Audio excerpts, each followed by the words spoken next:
sixth meeting of the Police and Crime Panel. We have some new faces around the table, so I'm actually going to suggest that we all quickly introduce ourselves so everybody knows who everybody is. I'm Edward Lee, the Chair and Independent Co-opted Member. Rochelle? Good afternoon. I'm Rochelle Tapping. I'm Director of Legal and Governance for the Peterborough City Council and also supporting the panel today. Nice to meet you all. Good afternoon. I'm Claire George. I'm Independent Member and Vice Chair of the panel. Good afternoon. I'm Sally Ann Hart and I'm represented from South Cambridgeshire District Council. Good afternoon, everybody. I'm Councillor Anna Bradnam and I represent the Cambridgeshire County Council on the panel. Good afternoon. I'm Christian Ogg, at Peterborough City Council, Councillor. Yeah, good afternoon. I'm Alan Sharp. I'm representing East Cambs District Council. Good afternoon. John Lee, CFO to the Chief Constable and Director of Resources. Technology. Good afternoon. I'm Matthew Warren. I'm the Chief Financial Officer for the OPCC, Cambridgeshire. Good afternoon, panel. Darryl Preston, Police and Crime Commissioner for Cambridgeshire and Peterborough. Good afternoon, Jim Haylett. I'm Chief Executive for the Office of the Police and Crime Commissioner. Good afternoon, I'm Nick Dean. I'm the Chief Constable of Cambridgeshire Constabulary. Good afternoon, Councillor Steve Count, representing Fenland District Council. Good afternoon, Scott Warren, representing Peterborough City Council. Stephen Ferguson, representing Cambridgeshire County Council. Hello, Councillor Marge Butel, representing Huntingdonshire District Council. Charlotte Cameron, Democratic Services Officer supporting today. Good afternoon, Jane Webb, Senior Democratic Service Officer supporting today as well. Thank you very much. And particularly grateful to Nick Dean, Chief Constable, to be here to answer our questions. But please, panel members, remember that we are scrutinising the Commissioner, and it is the Commissioner's discretion as to whether he wishes to bring in the Chief Constable. So item 1, apologies for absence. Thank you, Chair. We've had apologies from Councillor Gilderdale and from Councillor Tierney. And I believe they were unable to send the substitutes, is that correct? Yes. Item 2, declarations of interest. Do any members have any interest that they wish to declare? Councillor Braddon. I think we probably all need to have dispensation because we're all council taxpayers.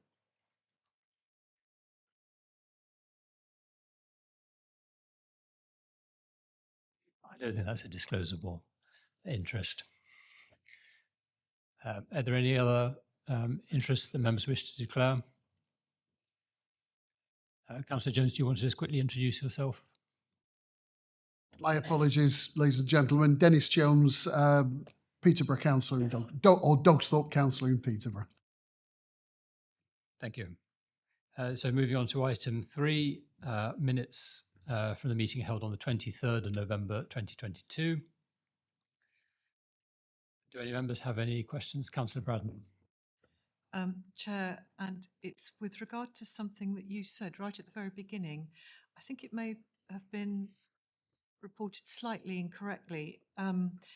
So it's on page 3 of the electronic agenda, 25 Chair's announcement, and I think there are 3 words that need to be deleted because it says Edward Lee, Chair, announced, and I think what you meant to say was announced with great sadness that Councillor Derek Giles had died. But what it says is Edward Lee announced that it was with great sadness that Councillor Derek Giles died. And that has a different meaning. So I think it would be helpful if we just removed those 3 words. It's just a little tangle. Thank you. Noted. Thank you. Oh, there's another couple. Under section 31, the Criminal Justice and Community Safety Arrangements, in item D, bullet D, there's a reference it's actually a question that I asked too, but it says the Commissioner explained, sorry, this is on page 5, and it says the Commissioner explained that this involved several components. Some initiatives bids involved set demographics, and I think it means deprivation, but it's spelt depravation, which I think is incorrect. And it's twice. It's once on the 4th line down in that paragraph, and again on the 5th line down. It's just a misspelling. Thank you. That's noted too. Thank you. Are there any other corrections or queries on the minutes? With those corrections, are you happy for me to sign those as an accurate record of the meeting? Okay. I would like to thank Jane for making very comprehensive minutes. If we ever need to refer back to them, I think we have almost a transcript record.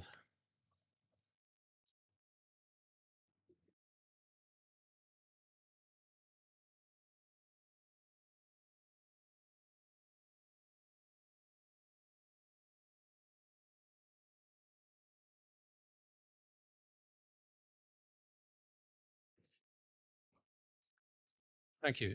So now moving on to item 4, which is review of actions and recommendations from previous meeting. I'm not sure if we have, well, do you have anything you wish to follow up on that? Chair, if I may, just a few things. I don't think these were formal actions, but they were questions from panel members, which I said I would take away. The first one from Councillor Bradnam was around solar energy at the Milton Park and Ride site and the new police build. We are looking at that actively at the moment. John, head of resources, is very much engaged with local partners around that issue. Councillor Jones, question around the Safer Streets funding, the cameras and domestic burglaries and correlation. I think that it's probably too early to say that they, give statistics around it, but I think it's proven that obviously these do prevent, and there is some national work that's been done around that. But what I can say, and we'll come on to later, is that domestic burglary in Cambridgeshire has reduced significantly, and this is a key part of that prevention strand. There was another question from Councillor Jones, and this is around some of the road safety. I know that you've been in contact with one of my members of staff, and we're working through some of those. Road safety is clearly an absolute priority in the police and crime plan.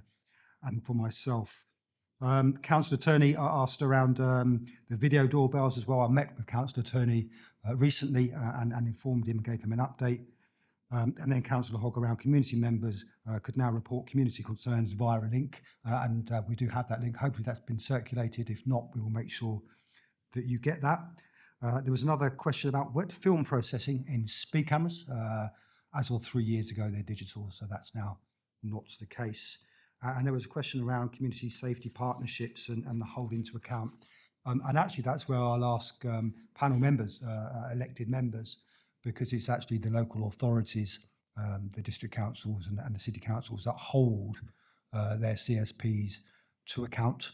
And I think there's some work that we can all do together. Having said that, I think there's some great work now going on in our community safety partnerships. I've seen some fantastic examples of what they're doing to keep our communities safe. So, Chair, that was just some of the questions that were asked that I said I would get back to at this meeting.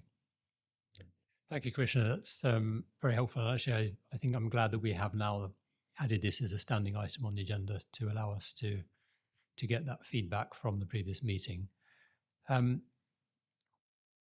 members happy to note the response we've had? Thank you.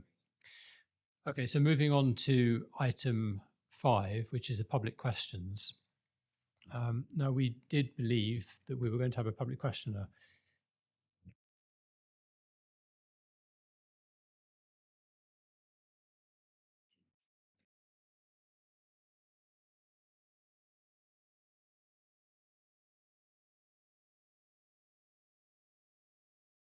So we're just checking if the questioner is locked out of the building, which would not be our intention.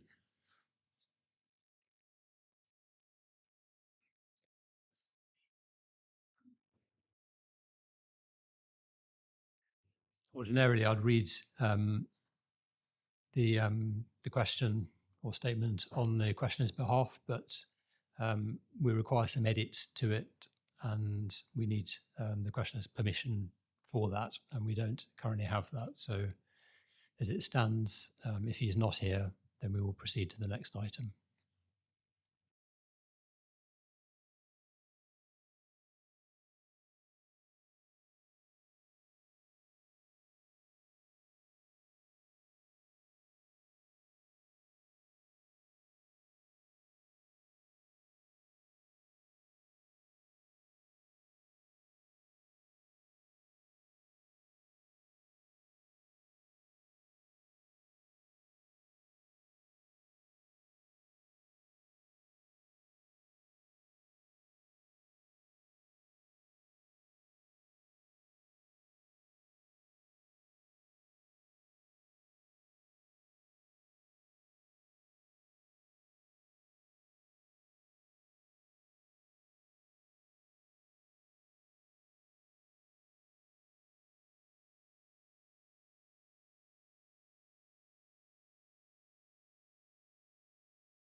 All right, well, we'll notify the questioner that we had made a space for him, but sadly he was unable to attend. So then moving on swiftly to item 6. This is the main item of the meeting, the precept report.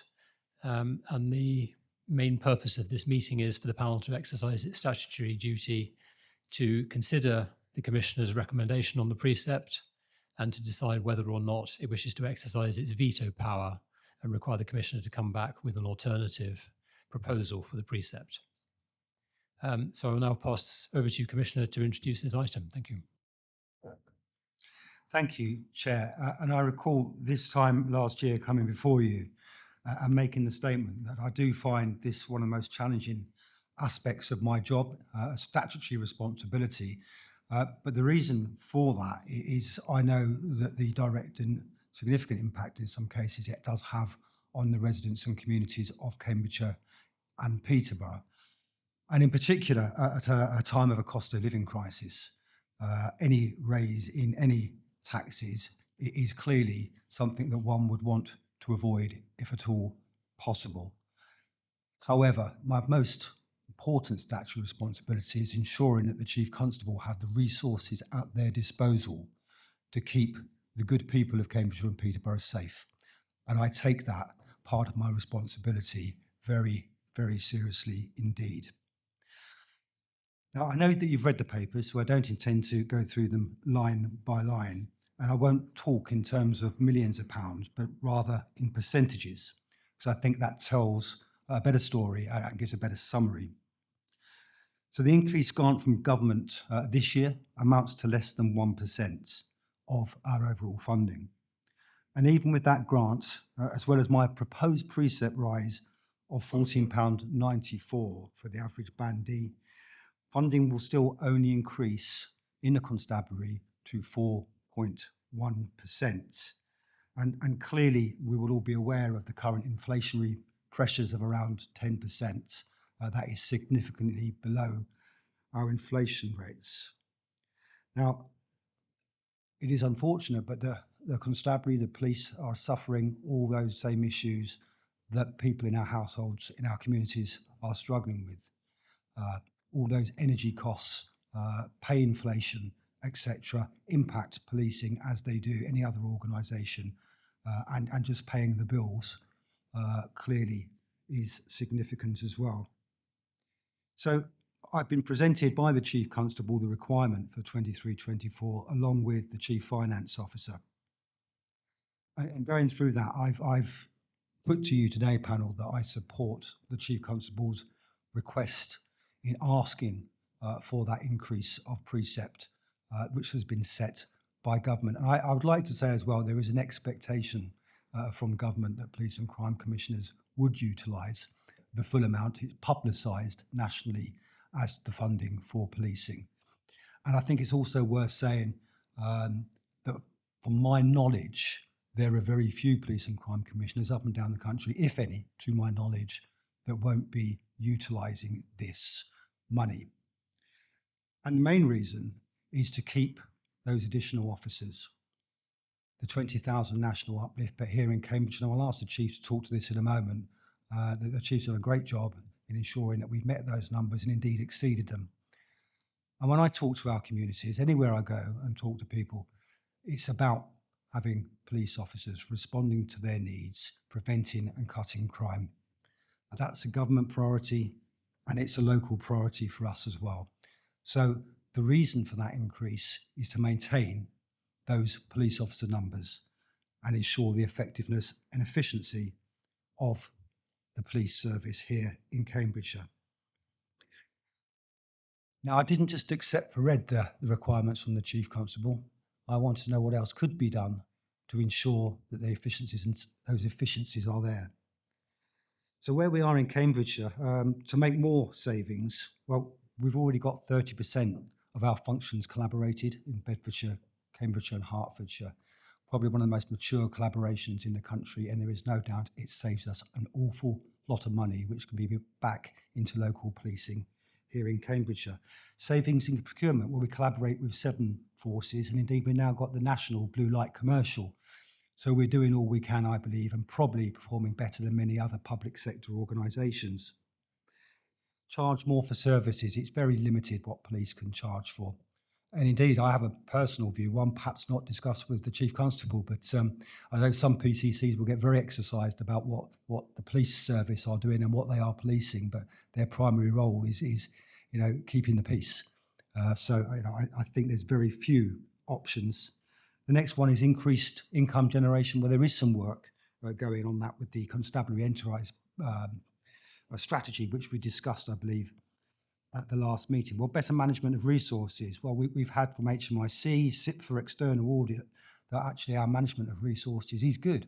It's really good here in Cambridgeshire, and thanks to the CFO, the Chief Constable, and my team, we get some really good assurance about how those budgets are managed. But of course, the only other area we can look at is cuts. And having talked about all those areas that we've already made those efficiency savings, the simple fact is those cuts would have to be people. And we can't lose police officers, because if we do, we'll get fined by government. And I do not believe for 1 minute that our residents want us to lose police officers. So therefore, it will be others. It would be call handlers. Well, we all talked about 101 before. We don't want call handlers. PCSOs. Well, I get a lot of people talking to me about their PCSOs. Scenes of crime officers.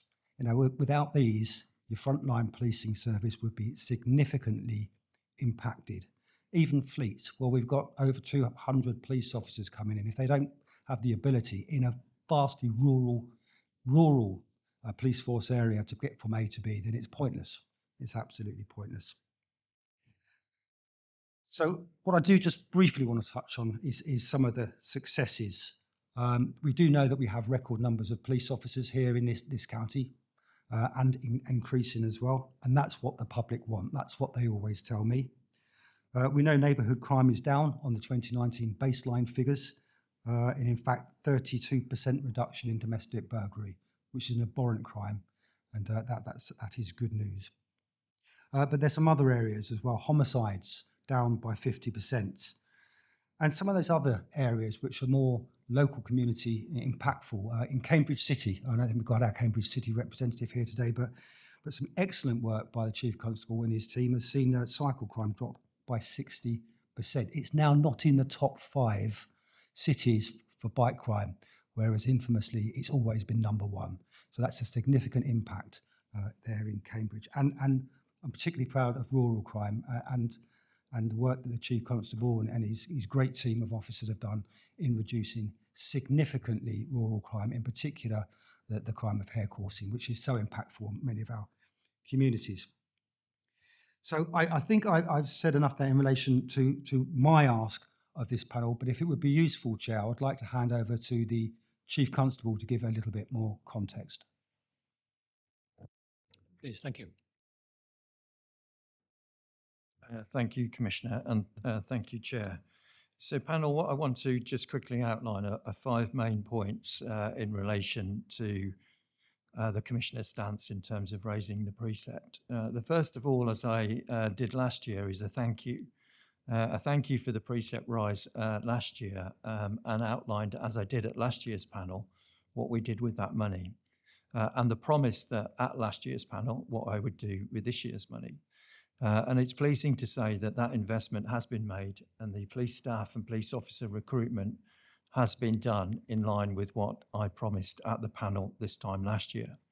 So investments has been made in digital progression officers, police staff drugs experts, digital accreditation officers, additional cybercrime investigations, on the prevention side, young persons early interventions officers, and equally on the important agenda of violence against women, the analytical capability has been enhanced. In relation to performance of the force, the Commissioner has outlined some of the headline figures, and importantly, the national baseline was taken back in June 2019. And against those figures, the Commissioner has already outlined a 50% reduction in homicide within the county of Cambridgeshire. In relation to reduction of serious violence, that's admissions to hospital of assaults with weapons and knives. In this force, it's down 40%. Neighbourhood crime, robbery, burglary of people's homes, vehicle crime is down 32%, as the Commissioner has narrated. And in terms of people successfully being prosecuted, we've increased those possible outcomes by over 2,000 more offences brought to justice in the last 12 months, which is up 28%. We concentrate, as you would expect, on drug trafficking rather than possession, and our proactivity in that domain is up 36%. And then a good example of that, as you may well have seen through various media outlets, is Operation Hypernova. And that dismantled 32 county lines within the county. We made 44 arrests during that operation, 31 people charged, and 139 drug offences were detected. So performance is good. The third bullet point, and again, the Commissioner referenced this, is in relation to the National Uplift Programme. 3 years ago, the government set policing a target to recruit 20,000 officers by the 31st of March 2023. Cambridgeshire's allocation of additional officers into the county was set at 206. We've already recruited a significant amount of those officers as we head into the last final months of that recruitment campaign. 163 officers additional have been recruited. We have 16 officers who actually started this week as part of the cohort, and we have another 3 cohorts of officers starting before the 31st of March. So I'm very confident that we will meet the uplift target, which has a financial impact if we do not meet that target. But I am confident as I sit here, we will not only meet it, we will exceed it. And that will bring the number of officers into this county at the highest ever, 1,732 officers by the end of March this year. In relation to the diversity of those officers being brought into the organisation, again, it is positive news. And 10.6% of all the new recruits are entering with protected characteristics. In relation to BAME, 66.3 of new recruits are entering against the baseline in 2018 when I was appointed as Chief Constable. It sat at 3.9%.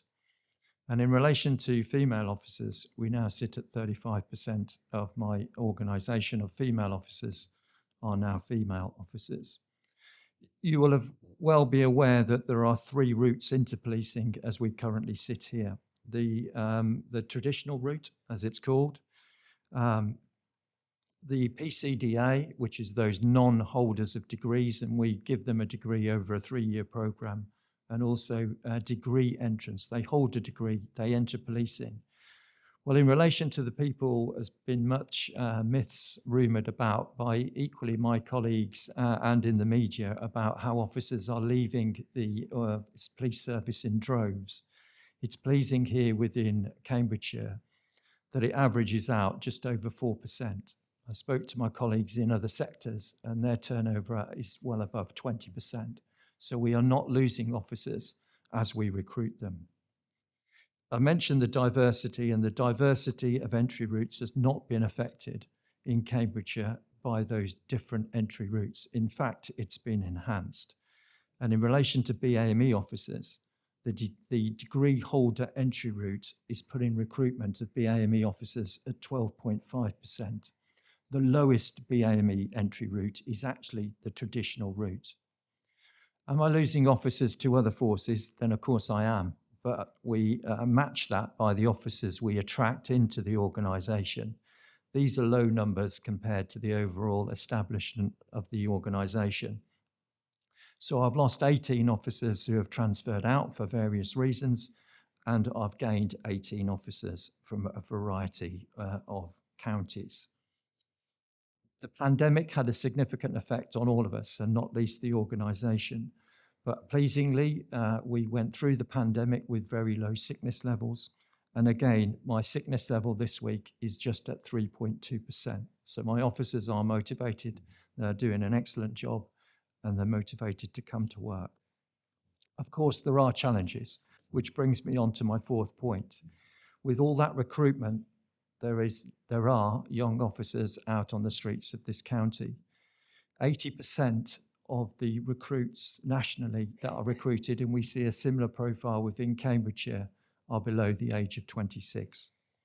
With that comes its challenges in terms of that bubble of new officers going through against a high rate of recruitment, but nonetheless, the performance that I've outlined shows that they are doing a good job. The other challenge going forward, again, the Commissioner has outlined, is in relation to uplift and the further restrictions surrounding the use of the budget, not only in the fact that we need to meet those targets, and we are, as I've said, confident of meeting those targets going forward to the 31st of March. The recent correspondence, which is no surprise to myself or the Commissioner, is that we need to maintain those numbers. Otherwise, another financial penalty will be instructed upon the organisation at some £2.8 million. So the challenge going forward is to hold on to the officers, which I've said we are doing, maintain those numbers, maintain the support that we've done and the considerable investment on my new officers, but equally put in continuous professional development on those officers and on the new demands upon the organisation. The final point I will make is around integrity. We cannot have escaped the tragic circumstances surrounding Sarah Everard and in recent days, David Carrick. The national events impact upon the trust and confidence of policing as a whole, and they have a ripple effect, as you would expect here in Cambridgeshire. But I can reassure the panel that we are in a good position. His Majesty's Inspector of Constabulary Fire and Rescue Service issued its report on vetting and misogyny just before Christmas, and our progress against that is excellent. The recent announcement from the Home Office of the Home Office Integrity Unit commissioning a review of police dismissals process over a 4-month period is now well in train. And we have also heard on the news about the police national database and the washing, as the term is used, of washing of all officers and staff through the police national database. We have already submitted our HR data ahead of the target, which was yesterday, in order to secure ourselves further of the integrity of the organisation. And finally, within force, what is within our control, we've produced, in consultation internally, externally, and with young people across the county, a cultural statement. A cultural statement which is brought to life through cultural workshops, through how we live and breathe throughout the organisation. We're probably one of only 2 forces to have such a statement front and centre of our corporate plan. We've had internal events led by myself as the Chief and my Deputy Chief Constable, and we heavily support, as I've said, young officers. We have what is termed hot topics, which is the pressures within those officers as they go through their service, relation to retention, culture, as I've already mentioned, and as mentioned, as the Commissioner touched upon, is the cost of living. And to give you a flavour, we released an app, an internal app on different routes that officers can take around the cost of living. And in the first month, I had over 1,400 officers link onto that app in relation to cost of living pressures that they face.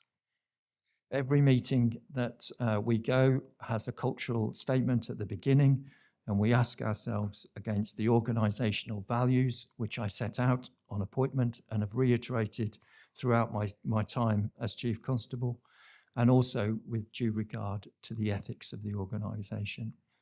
So with your leave, Chair, I'll hand over to John Lee, who is my Chief Financial Officer, to give you more detail upon the actual budget itself. Thank you. Thank you very much, and thank you for a very reassuring summary of the last year in policing. John, please. Thank you. Thank you, Chair.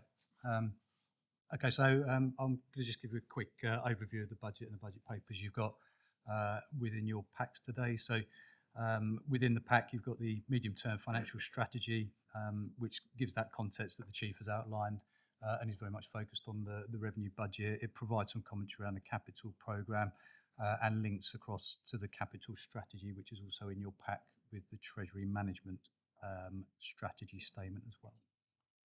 Yeah, sure, no worries. A bit better. Good. Okay, so Appendix C in the MTFS provides the detailed table in terms of some of the numbers that I'm going to talk to. They're all factored into that. So just in terms of some of the broad context, a few points to note. Given the overall economic position that we're all aware of, I think you'll be aware within your districts and boroughs and the county and Peterborough, is that economic position is very, very challenging in terms of the inflationary impacts, the interest impacts, the pay award impacts, and obviously we're seeing more industrial action today. So where we are presenting a balanced budget for 23-24. Personally slightly disappointed because it is out of our hands. We were balanced out to the third year of our MTFS last year. We're no longer balanced beyond 23-24. We have got some work that we do need to do as a constabulary, and we'll be kicking that off as soon as this budget process is out the way in terms of looking at the budget position from 24-25 onwards. But again, there is some savings in there that we do need to find within the organisation. So Table 2.1 in the document just gives a little bit of a comparison around some of our in effect, nearest neighbours, the most similar forces. What you can see from that is our cost per head of population is the second lowest out of that group that you've got there. And in terms of officers per £1 million of funding, we're sitting there with the most per £1 million of funding. So again, useful context in terms of where we are. And also when we talk about and we look at those officer numbers, both the Commissioner and the Chief have outlined the uplift programme, the additional 206 officers, the establishment we now have, and in effect that locks in upwards of 55% of our budget in terms of the pay and on cost for those police officers. So largely the budget is becoming less and less flexible in terms of being able to drive out revenue savings, which is why those issues around collaboration and productivity in the Home Office are challenging forces and continue to challenge forces around productivity and efficiency. So those things are all very, very important going forward. And we also continue to be at the lower end in terms of government funding. You know, that position we reported in previous years, that position hasn't changed from last year. So we are down the bottom in terms of the amount of funding we get from government. It doesn't have any, it doesn't reflect the increases in population that we've now seen, 11.1% compared to national average population growth of 6.6%. That's a huge demand for the Chief and the officers in terms of meeting that with the crime that inevitably follows, just by the scaling up. On a positive note around that, the Home Office are reviewing the police funding formula. So we are expecting imminently the first stage of that consultation. So that will be about the principles of the funding formula, and then later in the year we will see a second stage, which will be about what the impact is for individual forces. So clearly, within that funding formula, what we will be certainly keeping a keen eye on is the population metrics, because of the growth that we've got within Cambridgeshire, to make sure that we get the right level of funding. That'll be the same across the fire, and presumably the way that the funding formulas work through to the local government as well. So as I was going to say, in terms of broad context, so just moving on quickly then to the revenue budget itself. So in overall terms, figure 6.4 within the document, which is the waterfall chart that you've got there. In essence, what we're seeing is the budget increasing by 12.2 million. There's really three things that are driving that. You've got £7.4 million worth of pay costs and inflation across officers, staff. We've had to build in an element of catch-up because of the way the pay award came through in 2022-23. It came through as a flat £1,900 for every officer and staff member. We built in a percentage at 3.5% for 22-23. Ultimately, the difference, it created a difference. The average pay award ended up being around about 5.1%. So we've had that catch up to build into next year's budget before we even get out the blocks. We've then got an assumed increase of 2% at the moment around the pay award for officers and staff. And there is also the full budgeting of the uplift numbers. So as we've been bringing them in the current year, the third year of uplift, they don't all come in as of the 1st of April. They come in cohorts as we recruit them through the year. So we've got an element within the budget linked to that. Non-pay inflation is at 3.6%. Lion's share of that is around the energy costs. £1.8 million of that 3.6 million is linked to energy, and broadly £1 million is linked to contract inflation as well. We then got £2.5 million of investments and pressures. So this is the bit where we are having to deal with pressures that are placed on the organisation, whether that be through national agendas, through local pressures, through the need to change, where we've got perhaps the need to put additional resource into certain areas of the business and so on. So £2.5 million linked to investment and pressures, offset by £1.3 million of technical adjustment. So they're things that we've changed in the budget. For to give you an example of one of those, we had our LGPS pension revaluation, our position, our employer contribution rates have gone down by 0.5%. So that's picked up in that technical adjustment. We haven't captured that as a saving. It's more of a technicality within the budget. So just to try and differentiate some of those particular things. The other big thing in there is a reduction to our revenue contributions to capital. So we have the way police forces are funded. We don't have any capital grants, so we have been putting more capital revenue to capital contributions to try and minimise the amount of borrowing where we are because of the position and the growth and the economics and the level of funding we're getting through. We've had to take £1.9 million out from the revenue contribution to capital. That does have a consequence. It does mean that we have to borrow more. It means our MRP costs and financing costs have gone up by 0.4 million. So the net gain there is £1.5 million. But in order to do that, again, we've had to look at things like that in order to protect officer numbers within the context of how locked down the budget is. So there's some of the probably the kind of big areas within that technical adjustments column. We then offset that by savings, as the Commissioner's outlined, £4.2 million worth of savings across a number of different areas. We have got £500,000 of police staff roles coming out. Not great from, I think, the Chief's perspective in terms of the fact that we're having to take those out, but we're not making people redundant in that scenario. So they are vacancies. It's not putting people at risk in terms of their jobs. We have seen an increase in the ring fence grant that the Chief has outlined. It was £1.4 million in the current year. To maintain those numbers, we've now seen that increase to 2.8 million. So that is in effect at risk. If we are off of the 1,732 police officer establishment, they're going to measure that at 2 points in the year, September and March. If we aren't at that level in September, we lose 1.4 million straight off. We can't recover that. And then we get measured again at the end of the financial year. So there is risk in the budget in terms of that ring fence grant, but I think the Chief well, hopefully you'll take assurance from the Chief in terms of our track record in getting the uplift in place initially. We've got the arrangements in place to maintain that establishment. So that leaves us with a net budget movement of £6.7 million. Once we take out the ring-fenced grant for the uplift programme, our actual core grant from government has only moved by £300,000 on a budget of 171.5 million. So negligible movement in reality. So what they have done in the funding settlement, as the Commissioner has outlined, is put in the flexibility around £15 precept on Band D. This budget that you've presented with today does incorporate that £15. If that budget isn't there, then again it would be a case of having to look deeper in the organisation around some of those areas that we've articulated. So that's relatively high level canter through. There is more detail in the report on the growth, the pay cost, the non-pay inflation, etc. Throughout section 6. I'm not planning on going through that in detail. You may have some questions around some of that as we pass over. So I've mentioned the funding, relatively limited increase and the precept there. And just a couple of final points around the future year assumptions. They're set out in 6.3 and 6.4.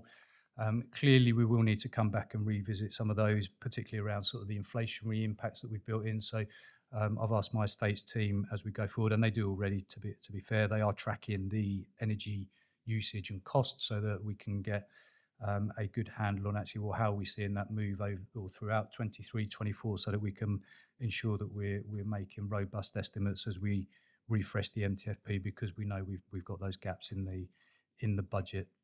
So we don't want to be overstating what those estimates may be. And we do have a risk section that we've got in the document that sets out the risks and articulates those. What we've done this year, which you won't have noticed in the document last year, is a sensitivity analysis, which just looks at some of the key assumptions that we've made around pay and around inflation, and just had a little bit of analysis around, well, what happens if they move for the worse, and what sort of impact do they have within the organisation. So that sets out what the impact of some of those potential movements could be, as well as then, I think importantly, what some of the mitigations we know of as we sit here today that the Chief, myself and the rest of the Chief Officer team will be able to immediately implement to manage that situation. And finally, just moving on to the capital strategy. The capital strategy is refreshed. There's not a significant amount of change in the document itself. It's the programme, probably Appendix 2, where there's a few movements around profiling of schemes, around some of the cost estimates we're seeing.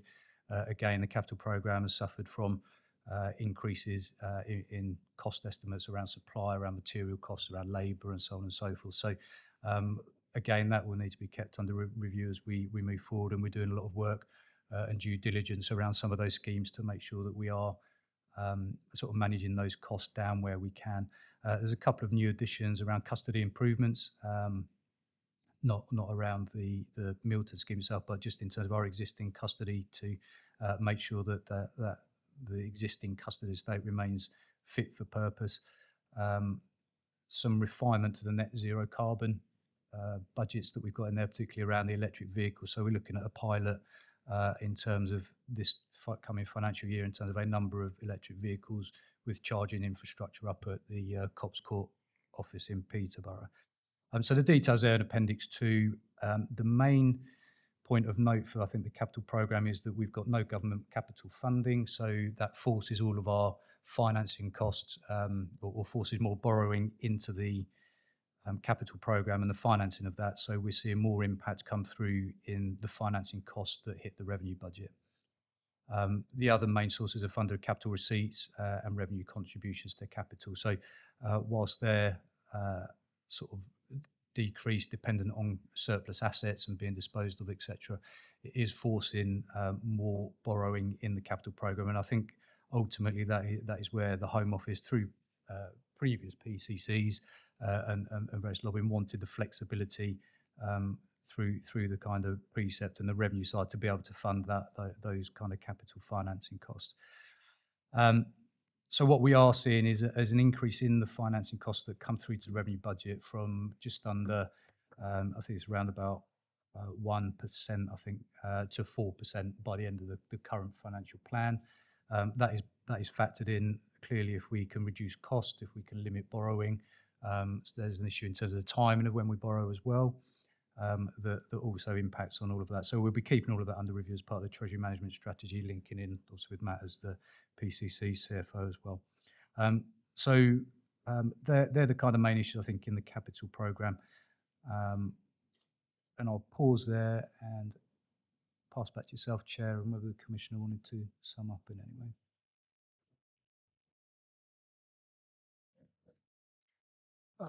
Thank you, Chair. Thank you to the Chief Constable and the Director of Resources. So you've been given a bit more detail there. The one bit I forgot to mention at the beginning is that 56% of our funding comes from government, that for 44% from our local taxpayers, which is why it's so very, very important. And that, of course, changes across the country. The funding formula was mentioned there. That is ongoing. I have personally lobbied very hard, and both the Chief Constable and I have made a very good case to government in relation to that. So we're looking forward to happier days in relation to government funding. Fingers crossed. But Chair, as I said at the very beginning, this isn't the most favourite part of my job, but I think it's absolutely essential to ensure that we maintain the resources the Chief Constable needs to run an effective and efficient police force here in Cambridgeshire, keeping our communities safe. Thank you.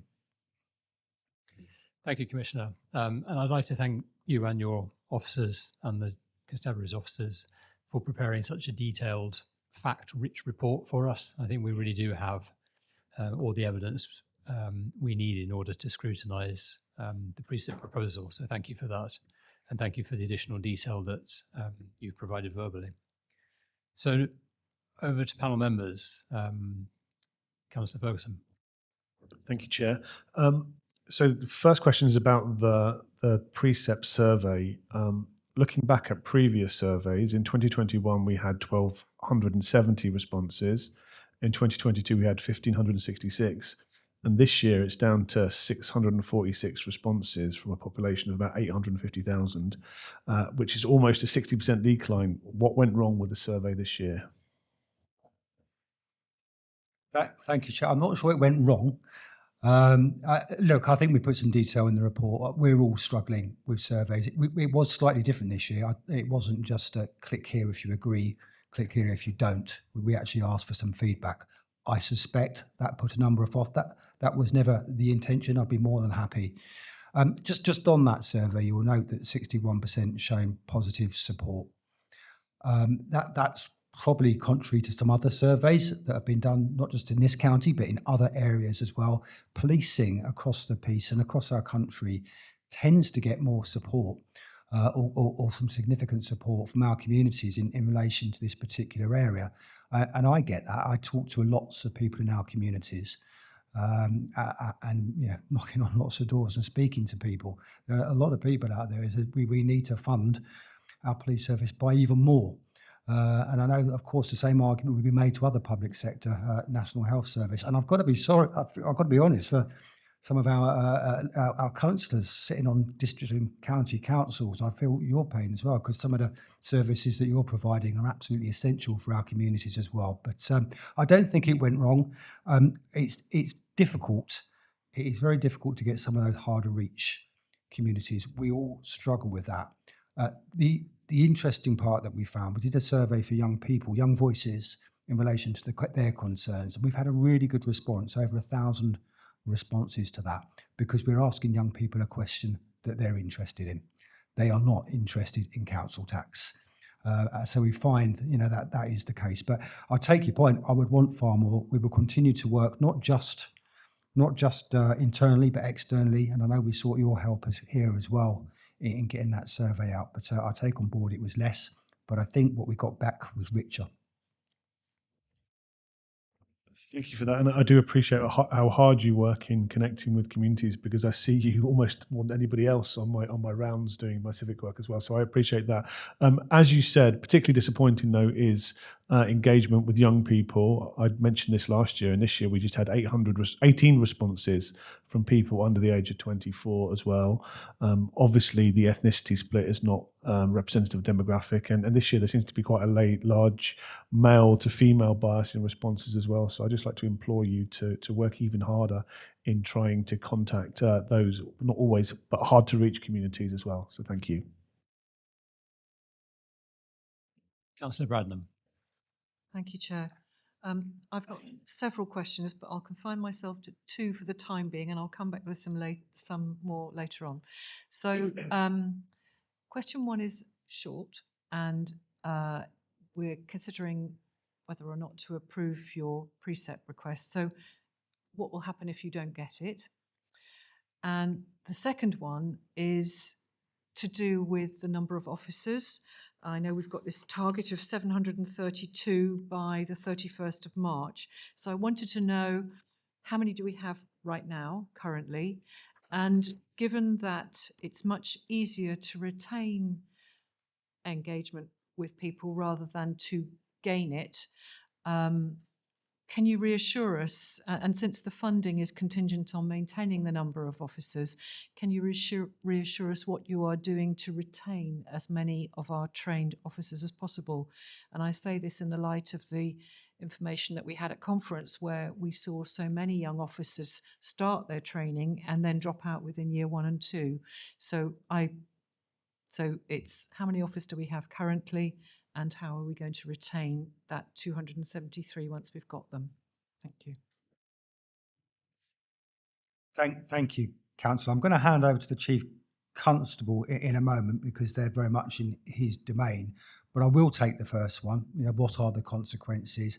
I referred to them loosely in my opening gambit, in that 80% of the constabulary costs are people, and that remaining 20%, during years of austerity, that is as lean as I suspect we can get it.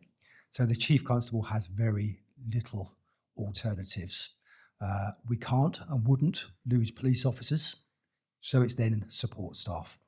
And which support staff? Well, they're all absolutely integral to the frontline service delivery of the police. And I, with my policing experience, can't think of, where do we lose it? HR, well, we're talking about vetting, ethical policing, it's a national priority. Call handling. I recognise we have problems there, and it would be ludicrous to lose staff. And this is my plea to you and to our communities to maintain and improve that policing response. The Chief Constable does need this resource, or frankly, we will lose people, and it's people that make the police. I wonder if I may hand over to the Chief Constable in relation to the current number of officers. And I think it's always mentioned our pretty good retention rate here in Cambridgeshire, but I'll hand over to the Chief. Yeah, Councillor, we are 33 officers short of our target of the 1,732 at the present as we stand today.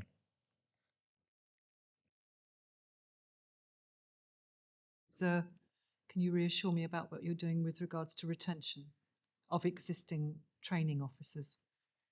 Sorry, officers undergoing training. Yes, of course. As outlined last year, we put considerable investment into a number of elements of our recruitment and attraction and retention.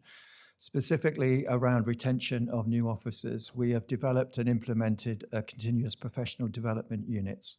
So one in Parkside and one in Thorpewood, Peterborough, where the majority of the recruits are there.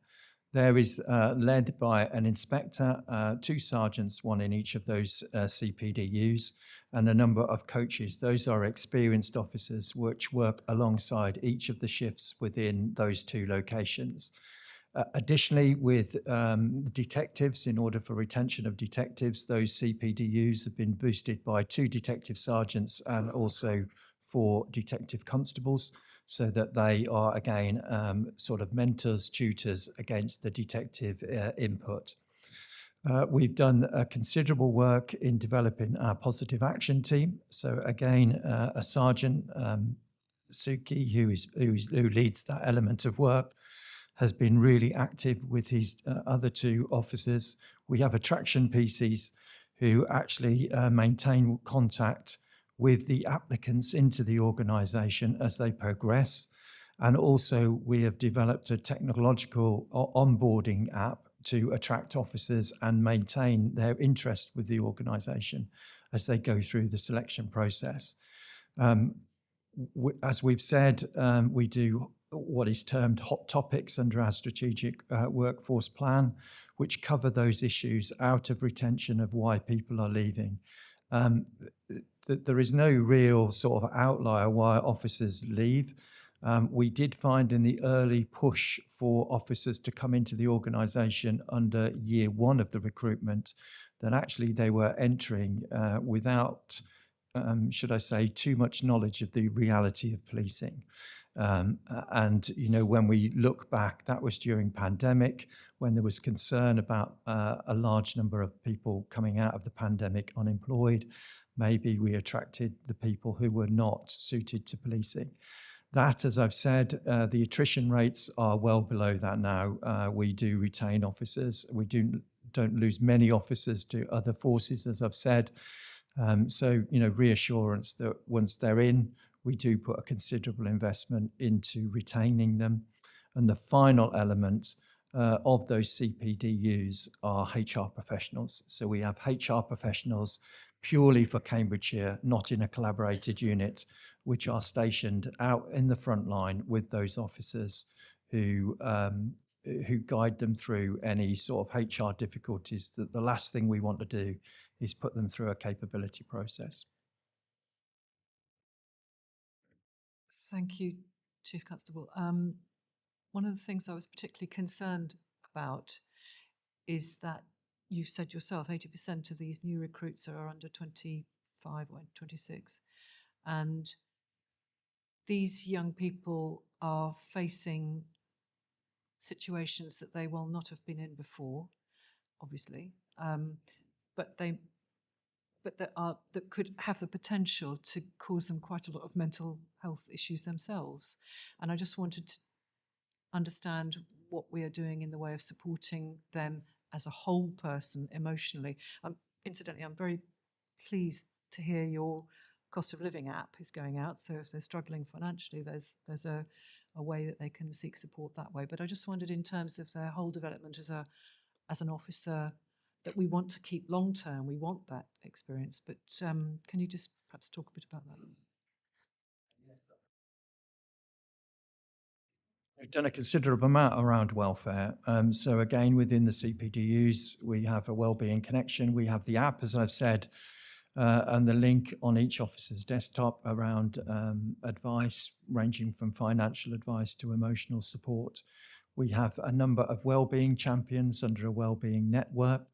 I've developed and invested in a people and professional department. That's another command under a chief superintendent who puts the whole of this well-being, inclusion, retention, attraction right at the forefront of a senior officer.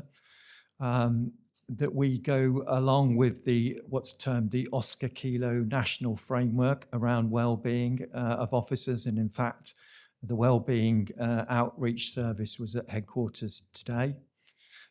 We have a number of employment assistance schemes where people can ring up 24 hours onto a hotline for support.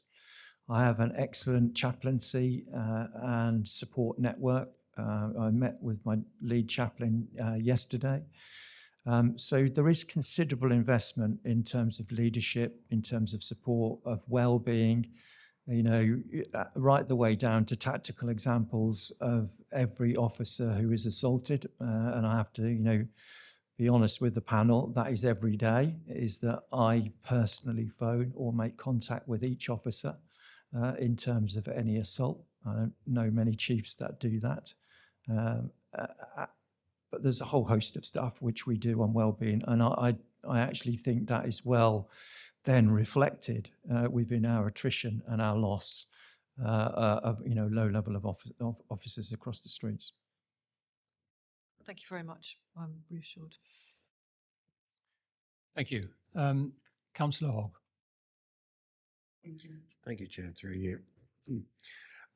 So you've to the Commissioner, you've said that you've looked at the proposals put to you by the Chief Constable and looked to make sure that all the savings that could be made have been made in terms of operational. And I take on board and totally agree with you the fact that the number of support staff that we have, if anything, is probably under optimum, and that we're being forced into a position that means that the balance isn't where it should be, in terms of we should actually be looking to increase support staff levels to be able to support the police officers that are on the ground.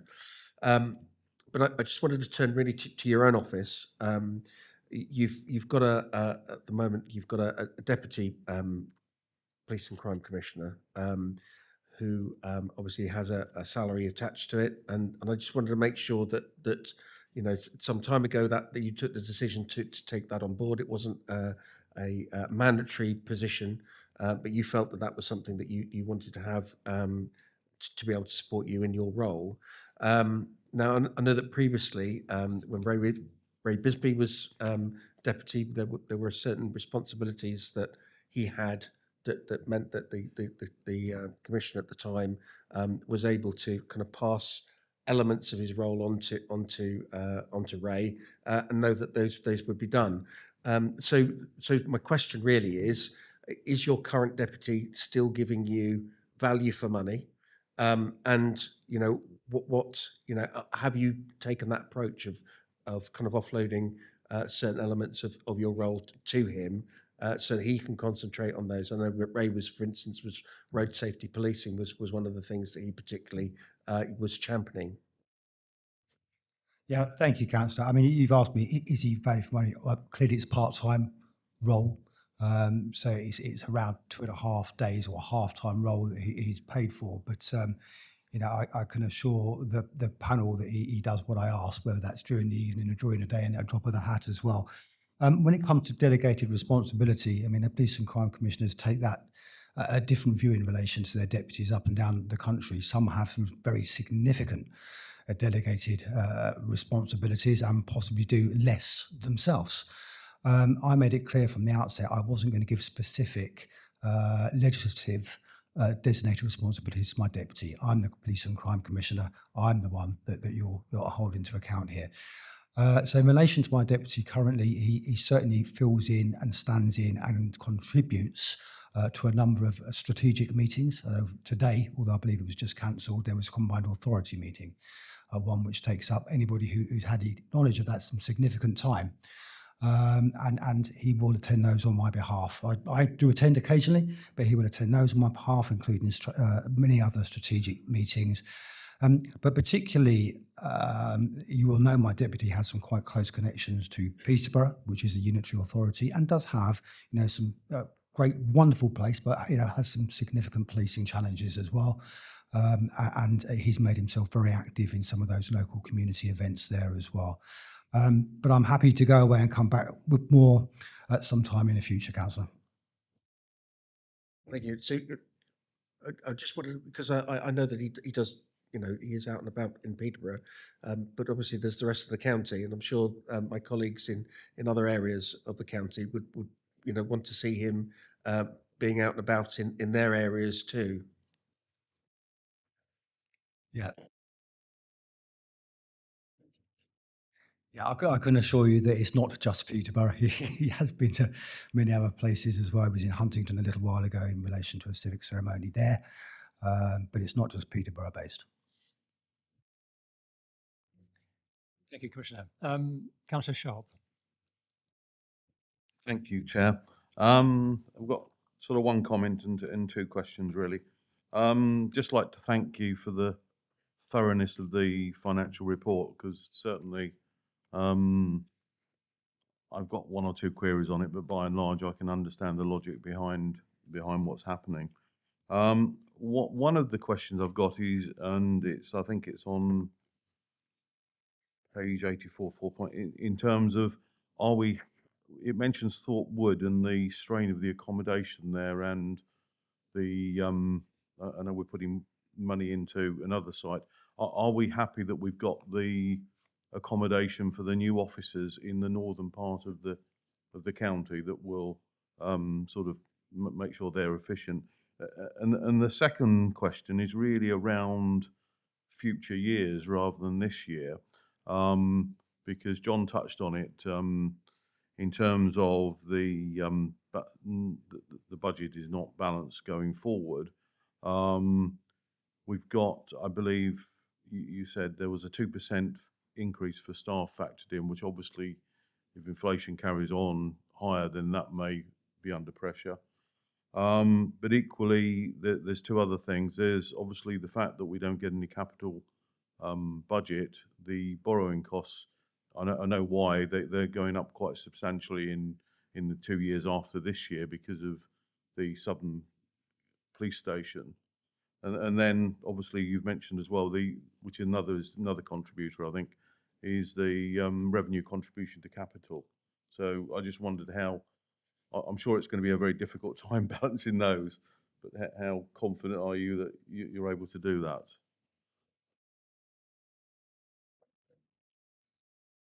Thank you, Chair. Thank you, Councillor. I am aware of your background, hence the detail of your questions, and hence why I'm going to hand over to my Director of Resources. I think there were two questions. So the first one was, are you assured that we've got sufficient room in the north of the county? I'll hand over. Yeah, I am, but I'll hand over to the CFO. Thanks, Councillor. I'll take the first one in terms of the accommodation in the north. So what we have been doing over probably since COVID, I think it was, we've brought Cobbs Court, which is across the road from Peterborough. I mentioned that in terms of the EV pilot that we're looking to do there. So in effect, going back a few years, that was largely mothballed with a view to sale or lease. That didn't happen. So what we have been doing since COVID is bringing that back online, but making it much more modern in terms of sort of agile type facilities, etc., within there, as well as supporting L&D and a whole host of different functions there. So I think that gives us, with Thorpewood, the capacity we need to support those officers. We've also got Hampton Police Station around the corner as well, which does similarly probably give us a little bit more additional capacity. So I think I'm not hearing anything from our estate strategy or accommodation requirements that suggest, unless the chief's going to tip me off and tell me otherwise, that we've got any issues around sort of accommodator. And of course, with the officers, what we really want to see them out on patrol and sort of responding. So to pick up your questions around the finances, yeah, absolutely spot on in terms of where we are. I think what we'll need to look at, sort of once we've got some of these major capital schemes out of the way, and there's probably three in there which is driving a large proportion of the capital requirement. And I think we do have a difference in policing, is that they are operational requirements.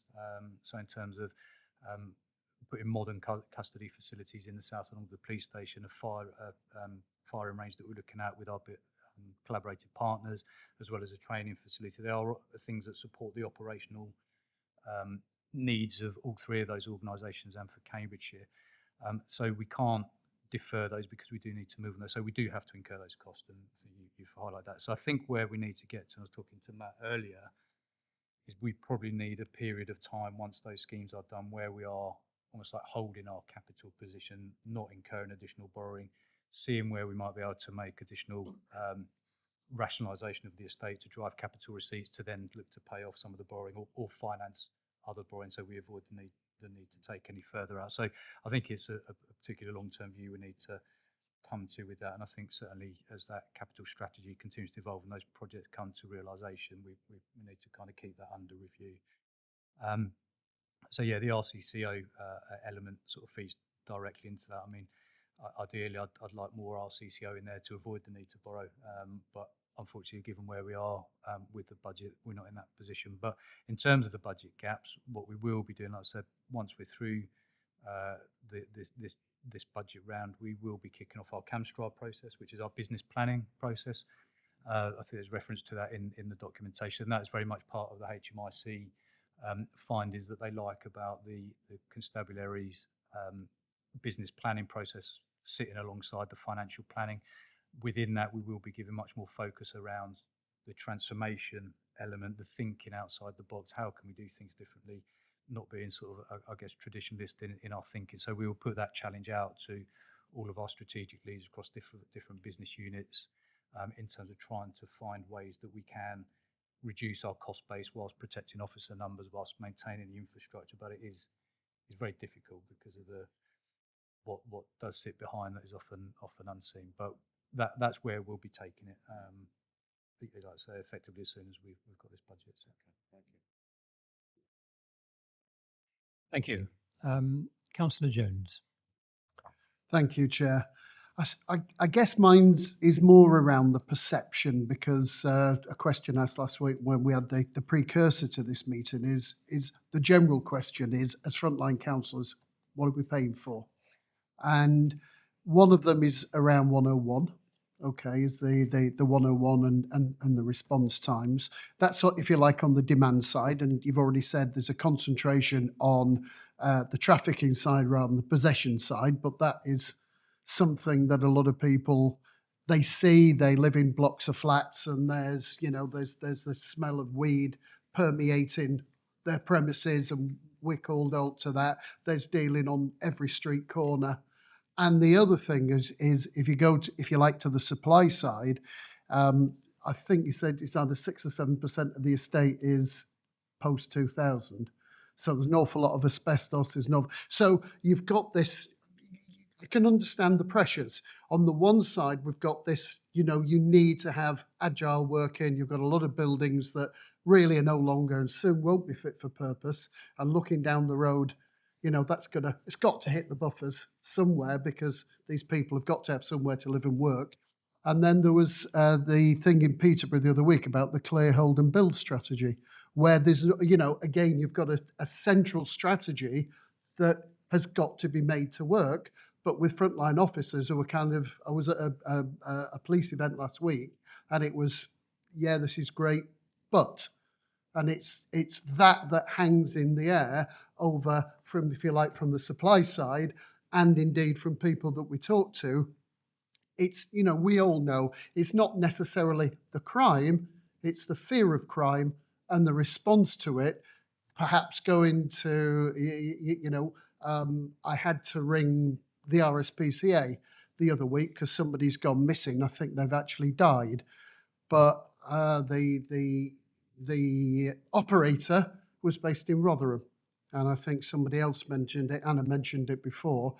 If we go to a centralised switchboard, how is this going to help us and reduce that fear that policing is becoming more remote, and also that the buildings, the agile working is going to help facilitate being out there on the street. So it's a perceptions question, but there are some things on there, and I'll come back to the budget ones later if I may. You've covered quite a lot of territory there, including a fair number of fairly specific operational matters, which I'm not sure the Commission will necessarily want to answer, but over to you, Commissioner. Thank you, Chair. Thank you, Councillor. Normally, I could say, well, those are operational matters and one not for me, although I try and give an answer when I can. But of course, we have the Chief Constable here today, so I might hand over. There was something about estates where there is an estate strategy, and you're right, there will be challenges there. But of course, you'll be aware as well, we're working very hard in relation to our southern policing hub, which, and as you rightly say, because of some of the pressures with our current existing property there as well. But I'm assured that the Chief Constable and the Director of Resources are working hard in that area. So may I hand over to the Chief Constable, because I think the rest of it was pretty operational. Thank you. So a number of items there. First of all, the estate strategy. The estate strategy has been refreshed. We through the pandemic, we went through some extensive consultation with the organisation around agile working, as I'm sure everyone here has who forms part of an organisation. That agile working is now coming to a conclusion in one respect, and we are adjusting our estate strategy to accommodate that. That ties in with the other Councillor Brandon's comments around health and well-being, about travel, about flexible working. All of that nature fits into that agile strategy. And additionally, We are looking to relocate some of our partners within our estate in order to facilitate not only a better operation, but also, again, in terms of our agile strategy. In relation to drugs and the perception, I assure you we don't, yes, our concentration is on trafficking upstream in terms of county lines, and I quoted one successful operation that goes on all the time. That doesn't mean to say officers ignore possession.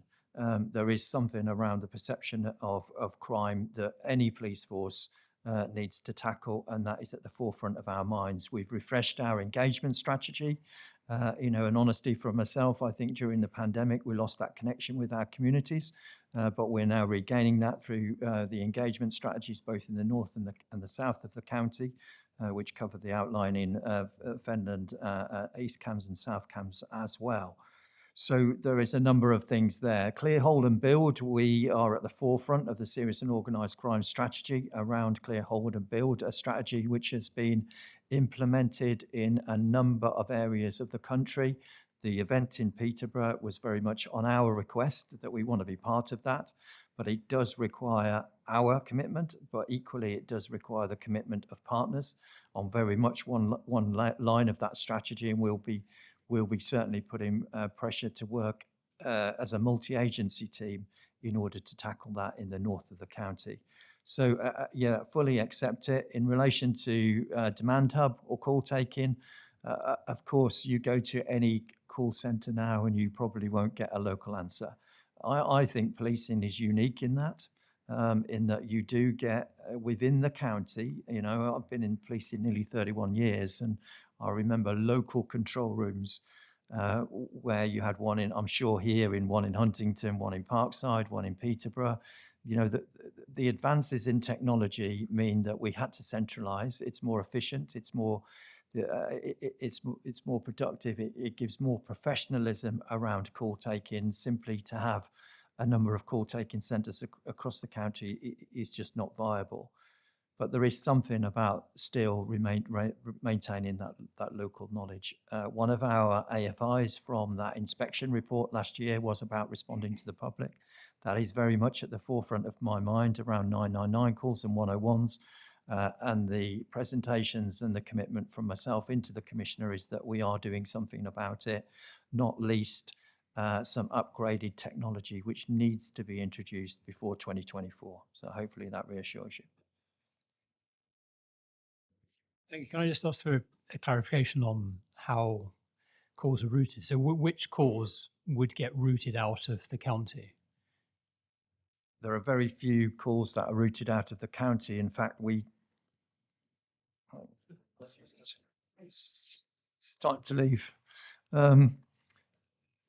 In fact, what our 999 system, the BT National Operating System, actually routes 999 calls as an overflow from other counties into our control room. So that puts pressure on us. We very, very rare, in fact, I can't recall where calls which have come in as an emergency call routed in from BT into our call centre have been routed out to another county. 101s are held within the county. They are not routed out. So everything is within the county on very, very rare exceptional circumstances, which would probably be an ICT failure. Okay, thank you. That's useful clarification. Councillor Hart. Thank you, Chair. And just like many other people have said, I'd like to thank you for this really comprehensive report. I'd like to focus on the area that's to do with budget savings, and I'm particularly looking at paragraph 6.1.10 and see the removal of budgets established to support national agendas such as violence against women and girls. And I note that that's come up before, and the importance of having such projects. So I guess I'm also wondering what other areas or sort of community needs that will still prove difficult to respond to, even if this increase is approved. Thank you, Councillor. That's a good question. On account of the fact I've only done one of these before, and I was able to come to you and look at additionality. What more, can the chief do? And we're not quite in the same position this time around because those inflationary pressures. But I think The direct question, now, where are we at risk? I'll hand over to the Chief Constable. I think he's mentioned some of those operationally where we're at risk. I'm fairly clear in relation to the police and crime plan, and actually we talked about the violence against women and girls. That's a national priority. I get briefed on the work of the constabulary, not just the constabulary, but what's happening nationally on that regularly. I have significant assurance that there is some fantastic work going on in this county in relation to that agenda, and so there should be. But can I hand over to the Chief Constable in relation to where he thinks the risk might be? Thanks, Commissioner. So just in relation to violence against women and girls, this isn't, as the Commissioner said, this is a national priority for the policing service. Nationally, we've got a dedicated Deputy Chief Constable, Maggie Blythe, who is responsible for the national strategy. We ourselves are ahead of the game in terms of our local strategy on this topic. My head of crime and vulnerability, Detective Chief Superintendent John Massey, has been well engaged with the national scene around this. Our HMIC inspection, again, as I referred to last year, that was one of the strands which came out as good in terms of a sound operating model and delivery against violence against women and girls. We have a very sound MASH, multi-agency safeguarding hub, and work well with partners around the safeguarding of individuals across the country. Of course, the work that the Commissioner's Office has done with the Constabulary has brought a considerable amount of money in under Safer Streets, which is really directly aligned to the violence against women and girls and has made a real impact. We put a dedicated inspector into that Safer Streets environment, put out training, taxi marshalling, CCTV, training to officers on the street around the vulnerability of females at night, especially during the nighttime economy.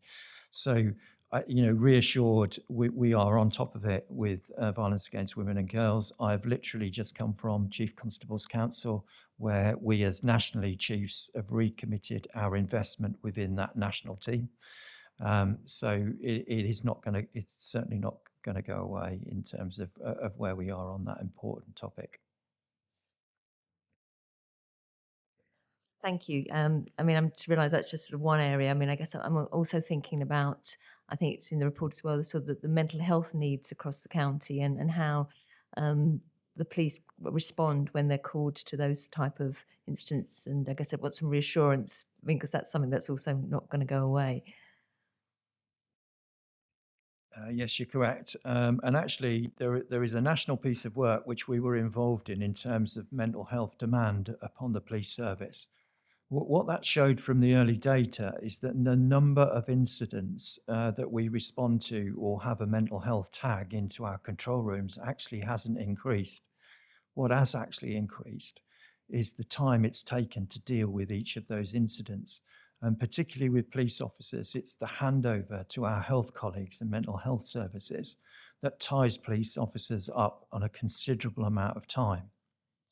Now, as I said, we work very well with our health colleagues, and we have successfully piloted, and it's been expanded, of a mental health car. So that's a mental health professional with a police officer touring the county. One of them is based here at Huntington, and they respond firsthand to incidents of mental health, which reduces down the time that police officers are tied up. We have an expert with us. We don't have to wait for that assessment. But again, if it does result in those people going to a Section 136 suite, a safe suite, that is where the pressure is held within the service.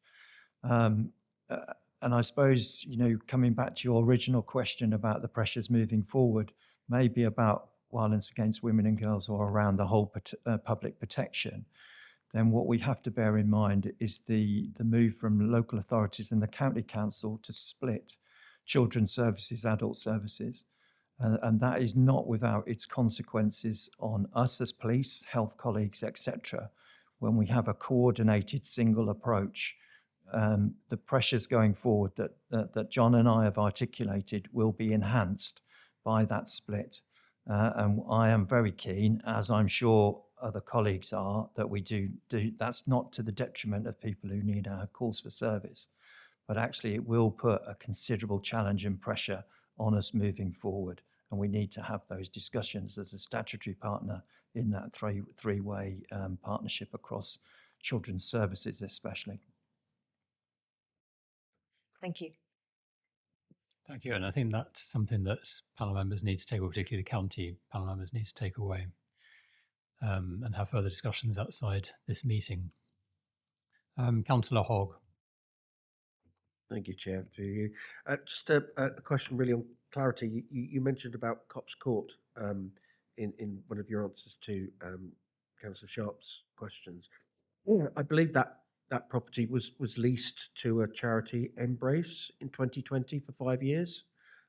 So that should still be ongoing. So was there a cost? Did we take back the lease? Did they no longer want the property? Can you just give us a bit of detail around that? John will have all the detail, but Embrace is a fantastic charity delivering service to children victims of crime, some of the very worst crimes. They lease a room or two at Cops Court, which is ideal. It's good for them, and it's very good for us because they sit next to our child protection teams and victims hub, etc. So it's just a couple of rooms they leased there and they refurbished them themselves. I've been to see them. Go and see them. They're fantastic. They do a great job. Yeah, I did have a second little question. So just to deal with call handling, I know that within the insurance industry and other sectors that use call handling on a regular basis, that they say necessity always breeds invention. That because of the pandemic, a lot of these companies have now kind of gone from centralisation to actually home working for people. And they've noticed that it has increased productivity, it's increased or decreased sickness, because people, instead of feeling that they have to get on a bus to go to work, they can just sort of go into a spare bedroom or whatever it happens to be, an office space, and be able to work even though they're maybe not particularly well, but still able to still be productive. Whereas in the past they would have maybe phoned in sick, or even worse, come into work and then spread what it is that they had to the rest of the workforce, and they'd have even more sickness. So that sickness has come down quite considerably. Is that something that the police are looking at? I understand that there's sensitivities around the data, etc., and the work that's involved with being a call handler. But is that something that you're actively looking at as a way of being able to maximise what we can from our call handlers? Thank you, Councillor. I mean, how the demand hub is run is clearly a matter for the Chief Constable, and I will hand to him for a moment. But I'm just going to pick up on a point, and probably at this time my Chief Executive is saying, what is the Commissioner going to say? But we have call handlers. They're called call handlers. That's their job title. I think that's wrong. They're not, and this is not detrimental to people who do fantastic jobs in insurance companies or where these people don't just pick up the phone and go by script. These have significant training. It takes them a long time to get to their position. So I think we've got to think of another mindset. These aren't just people answering the phone. For all intents and purposes, they gain often as much knowledge as police officers. And I think we just need to be careful around that. But I'll hand to the Chief Constable in relation to any plans afoot. Thank you, and I think that's a really important point. My call handling, as they are called, the team within there are dealing with a completely different scenario to wanting to renew your insurance when they deal with life and death situations. The Demand Hub covers a multitude of disciplines, from investigation of management unit to complaints resolution unit, and we are now just about to trial a rapid video response trial where we can face-to-face time people who phone into the control room in the South Cambs area, actually. So those units during the pandemic and as part of our Agile have remained at home in terms of a percentage split. With the call handling, it actually comes down to two things. One, it's about the actual duty of care of those call handlers handling very difficult at times and stressful situations. And the other bit is technology. is that simply the technology doesn't allow for us to take calls at a remote location, such as their home addresses. Now, the new telephony system which is coming in, we have got very much at our forefront an agile stream of work, which could allow that to happen. I would like just to put on record my thanks to the whole of the Demand Hub. They're the people that actually had to come in during the pandemic. One of the elements of the organisation, and they did so. Despite those real early concerns around what coronavirus could do. But I do back up the commissioner on that point. They are far more than call handlers. They handle risk on every call that they take, and some real stressful situations, whether it be a non-emergency or an emergency call, they actually never know what they're going to take. And although call handlers start with a non-emergency, 14% of those non-emergency calls which reach and are answered by my call takers are actually incorrectly graded, and they should have been 999 calls. So that's the level of risk which they handle. But thanks for the question. You make a good point, and actually, perhaps the police collectively need to think of a new name. I mean, we didn't used to call firefighters. That was a kind of a rebranding. Perhaps call handlers need to be rebranded to better reflect, as you say, their risk and responsibility. First responders is, yes. Councillor Bradnam. Thank you, Chair. I just wanted to pick up on two things. One was on page 61 on the electronic agenda. In your report, you're talking about the single online home is an initiative to get all 43 forces to have a single shared platform. Does that refer to the website, or does that refer to the Demand Hub? And the second, because I'm worried about if that means, as we mentioned before, that somebody distant from Cambridgeshire might be handling Cambridgeshire calls. But I think what you said was that Cambridgeshire calls are handled within Cambridgeshire. And the second one is on Appendix 2 of the financial pages, which confusingly is page 86 in the paper agenda. Let me just see if I've got the reference to what it is on the electronic agenda. 88 in the electronic agenda, and that's referring to the Cambridgeshire Southern Police Station. And I just wanted to check whether the fact that there's financial commitment in 24-25, does that mean that's when you're anticipating building it? And are the monies budgeted for in 23-24, is that the planning period? So I'm just sort of wondering when that's likely to actually start, when you're likely to start breaking ground. Thank you, Councillor. The second part I'll hand over to John in a moment, if I may. The first part, single online home, I'll let the Chief come in, but yeah, it's a website, but it's actually a reporting tool. It's national. I think the Metropolitan Police sort of own it currently and run it out, but it's so you have some consistency and rather than a postcode lottery. Like all things national, it comes with challenges.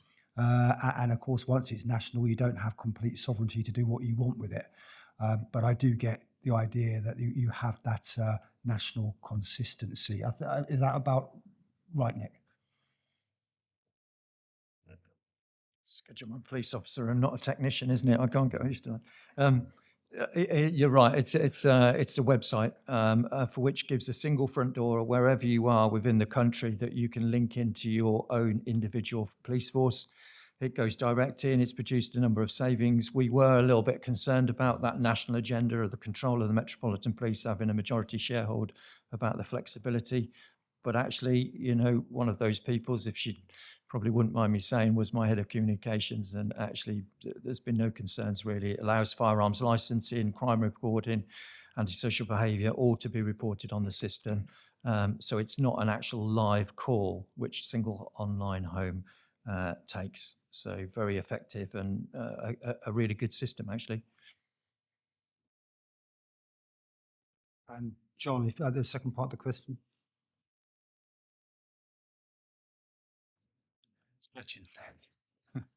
Thanks, Councillor.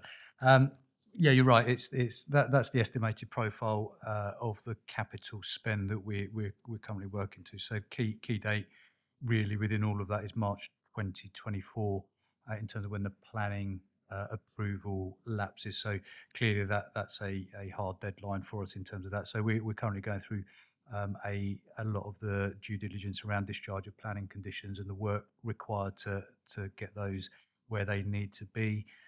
Archaeology work is due to start imminently on the site, which we've purchased in the current financial year. So yeah, it's really everything that needs to be happening before we get to kind of contract signature prior to construction. But it's kind of the back end of 23, 24 is important in terms of that planning approval and the start on site, and then obviously the construction program then follows. So.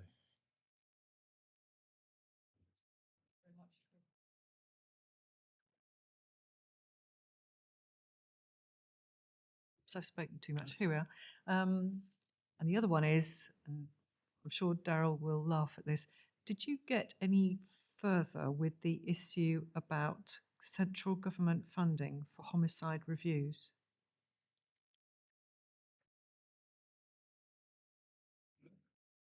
We're all struggling today, aren't we? That's still ongoing. That review is still ongoing. We've fed into it. We've made that point. We have made the point. My personal view is that it won't be funded by central government, but we have asked a question, and that review is still ongoing. You know when that review is going to report? I don't, but I will ask the question and come back to you, Councillor, on that. One of my team, or Jim's team in the OPCC, is certainly linked into that review and has had a number of conversations.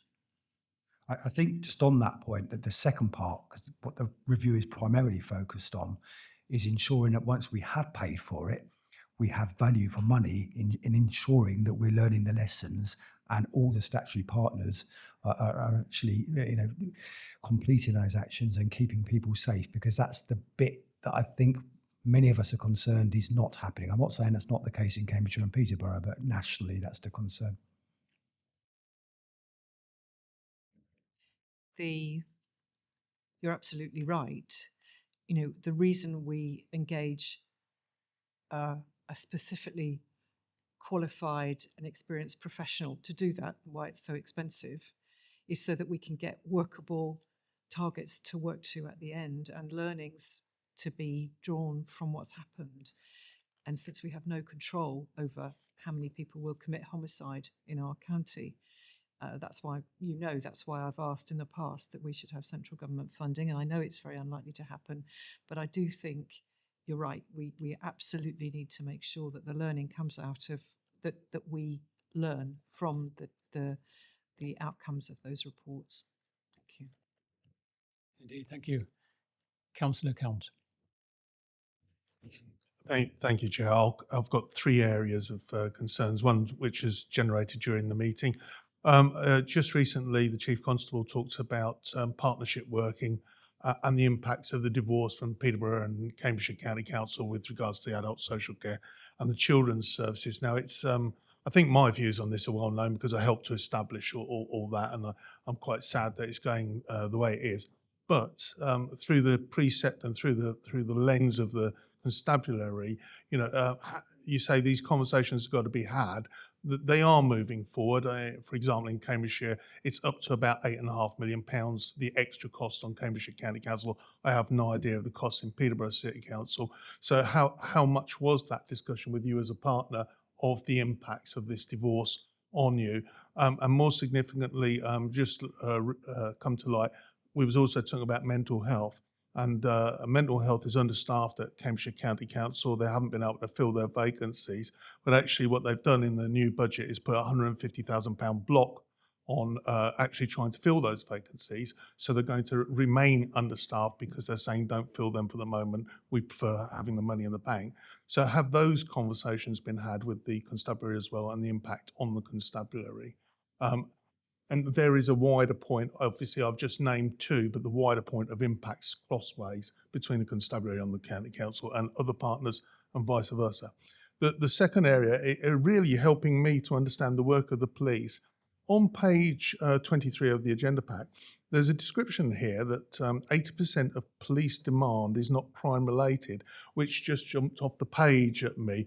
I'm not asking you to go into every single detail of everything, but there might be some big headlines of areas that are not crime related that you could help me understand. I've got no concerns about it. I just, being not in the service, I've no way of understanding.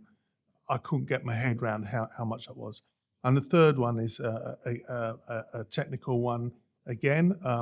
And I must admit, upon reading it, I think there's a good chance I'm going to be reading it wrong, but I'm going to give it a go. So on page 32, this is under 2.8. It talks about the force budgeted establishment, which is 1,714 FTEs, full-time equivalent officers. And then it's got an officer headcount of 1732. So these are virtually identical numbers. There's very little difference between the two, full-time equivalents and officer headcount, which for me suggests that there is very, very low number of part-time officers. They're virtually all full-time. So that it's either I'm reading that wrong, and I'll be quite happy to be put straight. It wouldn't be the first time I've got something wrong. But if not, it seems to me quite unique in this organisation that it would have such a low amount of part-time people. So if it does have a low amount of part-timers, what's the reasoning behind that? And I think I was helped out by Councillor Hogg earlier on. He says, does that have any impact on retention, for example, where you'd be able to offer part-time work to somebody that may be considering leaving? So I'm quite interested, but I think you've got to start the point that, did I get it right? Thank you. Thank you, Chair. So, Chair, I'll make a start and then I'll hand over to the Chief. Thanks, Councillor, some good questions. That last point I will hand over to the Chief. That is a good question, and one but perhaps I don't fully understand myself. In relation to your first part and conversations with partners, I was having this discussion following some of the notifications that you give me in relation to some of these. So I'm assured that at Public Service Board there were discussions. I know that the Chief Officer team, particularly the Assistant Chief Constable, is connected. I personally, I'll let the Chief talk on behalf of the Constabulary, but as an OPCC, neither the Constabulary or others have come to me directly in relation to this, although I'm aware of some of these concerns, and particularly around that mental health. I have personal experience of dealing with child protection, and at a time when it was a unitary authority and a county council, you were going to exactly the same meetings twice. And just the resource alone. And then, of course, you had disparity in service between the two. I'm not going to say who was better or who was worse, but it just, for policing, for fire, for probation, for those services, it has a very, very significant impact, and it has a significant impact on our communities. So there's work to be done there. There certainly is. It might be worth mentioning, and my Chief Executive will jump in, it is a statutory responsibility for all of those agencies to consider crime and disorder in their decision making. And I wonder if there's some work that I and the Constabulary have to do just to remind colleagues of that on occasion, because I think there have been occasions when, for all best endeavours, that has not been done. I'd like to caveat by saying, I think here in Cambridgeshire and Peterborough, we do have some excellent collaborative working relationships between those agencies. But you're very right to point this out, and I think there's some work for me and those other agencies to do around that. Non-crime related, I'll hand that over to the Chief. I know I could give you loads of examples, but I'll hand that over to the Chief Constable. And then that last point around the posts and the FTE. Chief Constable. Okay. The first of all, in terms of the consultation, I'll be brutally honest, is that there's a difference between consultation and informing. And we've been informed of the split. It was part of early discussions. We raised our concerns, and the inevitable split is going to happen, is my understanding of it. I'm alarmed 8.5 million extra into the county council. If that is a portion back into policing, you've heard the stresses and strains in terms of the financial budget upon us. today.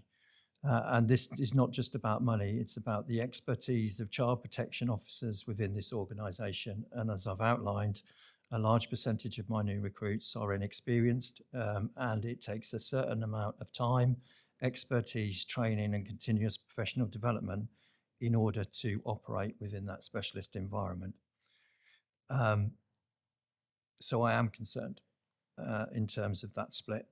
We are a statutory partner, as the Commissioner said, and we have one safeguarding board, one MASH, we have one front door, we're now going to two. And inevitably, is that with the forefront of children and adults at our minds, or is that passing an Ofsted examination? And I'll be as candid as that. With regards to 80% non-crime related, then, you know, thankfully, a small percentage of calls into our demand hub are crime related. The vast majority of that 8% are what's termed under concerns for safety. That's welfare, you know, that's non-crime related incidents. So it doesn't meet the threshold of a crime, but it does. It's quite hard to explain, but it doesn't meet a crime. It meets where we have to go. You know, for instance, traffic-related incidences, obstructions, missing people, mental health incidents, all of that nature. Concerns for safety under a big remit, and we have done some analysis in terms of where that sits across the organisation, and roughly it does come out about 80%. The final bit about the FD, I'm surprised about those numbers in one way, which I'll look into. But what I can reassure you is that we have all the HR policies around flexible working, about agile working, about parental leave, dependency leave, all of that nature is within the existence, as you would imagine, in a modern police service. I suppose where the percentage of flexible working may have been be decreasing certainly over the last 3 years is because of the influx of new recruits, and that has swayed that percentage a little bit. Is that the majority of new recruits, of course, are full-time officers. You know, they haven't established themselves, especially, you know, might not, so please forgive my clumsy language, but you know, the female officers that are entering the organisation have not established themselves within the family, but equally we do have you know, a number of officers who are caring responsibilities and other nature, for which we are very supportive. So I will look into that in terms of full-time equivalent against headcount for you, Councillor Campbell. That answers the question. Thank you. Thank you. I think, I mean, we've discussed this 80% non-crime related demand, non-policing a number of times before, and I think what we actually need to get to is the proportion of demand on policing which should actually fall to other agencies.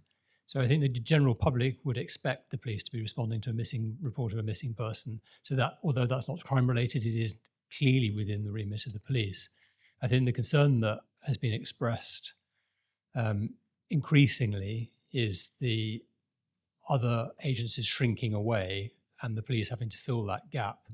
And I think it would be really helpful, Commissioner, for the panel to have a clearer understanding of what those gaps are. In other words, the areas where the police are having to step in, where other agencies really have that primary responsibility but don't have the resources to fill it in, because that's really where we should be focused, not on the vast majority of that 80%, which is, you know, the general public would expect the police to be dealing with.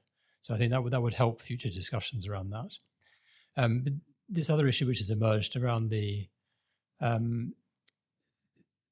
adult and children's social care and the concerns that have been expressed. I mean, I want to put it to the panel. I mean, is there something we as a panel should be recommending that would help you, Commissioner, in having the discussions that sound like they need to be had, or is it too late? Councillor Braddon. I just find it useful to know where Councillor Count quoted on the additional costs that you were anticipated as a result of the split. You mentioned 8.5 million cost to Cambridgeshire, and I just wondered where you'd got that figure from. Thank you.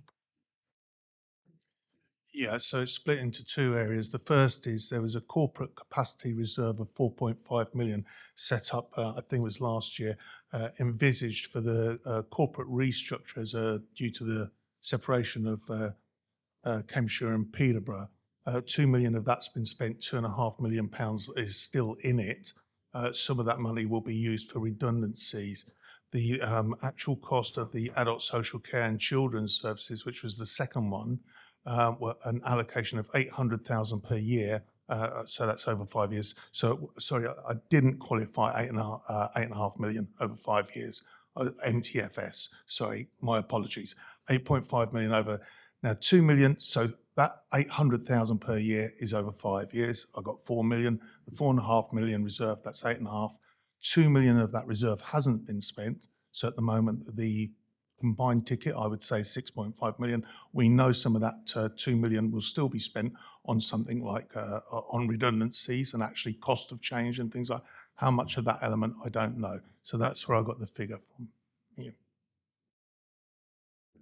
So to understand that, that's your calculation of what that will cost, not something that's been quoted somewhere or put in council papers or that's quotable.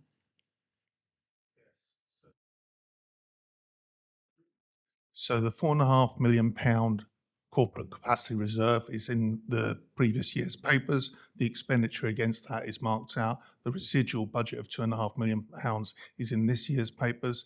The 800,000 a year was supplied to me by officers and has been put in the budget already. That's why it's going ahead, because it's actually baked into the budget now, and that was given to me by officers. If you want, I could supply the email, or you could ask Tom Kelly direct, the finance monitoring officer, section 151 finance officer. Thank you. Okay, so I put it back out to the panel. Is there something that we should be recommending to the Commissioner, given it's the Commissioner we're holding to account here? Councillor Count. I think that's a good idea, Chairman. I think just to put on behalf of the panel the questions that were raised about how will the splitting of the MASH unit and the safeguarding unit, is there a way to not have them split whilst the other elements go on, or what are the plans for dealing with the police? There'd be similar questions with the health, but I think just to articulate that and pose it as a question for them to really put some attention into that on behalf of the constabulary would be very helpful, I think. Mr. Bradnam. Thank you. As I understand it, this is still a matter that's being considered, and it's not my understanding that it's a foregone conclusion that the MASH will split. It may do, but it's not clear to me that it's definite that it will. So I can understand Chief Constable Dean's concerns about attending two sort of identical meetings, and I can appreciate that would be very inconvenient and duplicative, but I'm not sure that anybody has decided that the MASH will split. So I think there's, I quite take Councillor Count's point, but I think it would be useful to understand what the implications would be and whether the Chief Constable and the Police and Crime Commissioner are going to be consulted on that. Okay, so I think we're homing in on a recommendation to the Commissioner to come back with an answer to the question, what consultation has he been involved in on this proposed change, and what the expected impacts will be on policing? So something along those lines. So if I propose that as a question, a recommendation to the Commissioner, do I have a seconder, please? Councillor Bradnam, thank you. Is that clear? Read the MASH splitting. How are you wording that part of it? So can someone describe what it is that the county council is proposing in sort of unambiguously, so we can make sure we phrase this recommendation correctly? Councillor Count, can you? Yes, I think that's very helpful, because as Councillor Anna Bradnam said, this may not be set in stone, the actual dissolving of the two units, the first I heard about it was actually when you said that going to be, which may have been driven by an assumption about how we're going forward as to how the county council and Peterborough are actually going forward, because I don't actually know if they're going to dissolve the two into, one into two or not. So I think articulating that question is very, very useful, which is where I come from.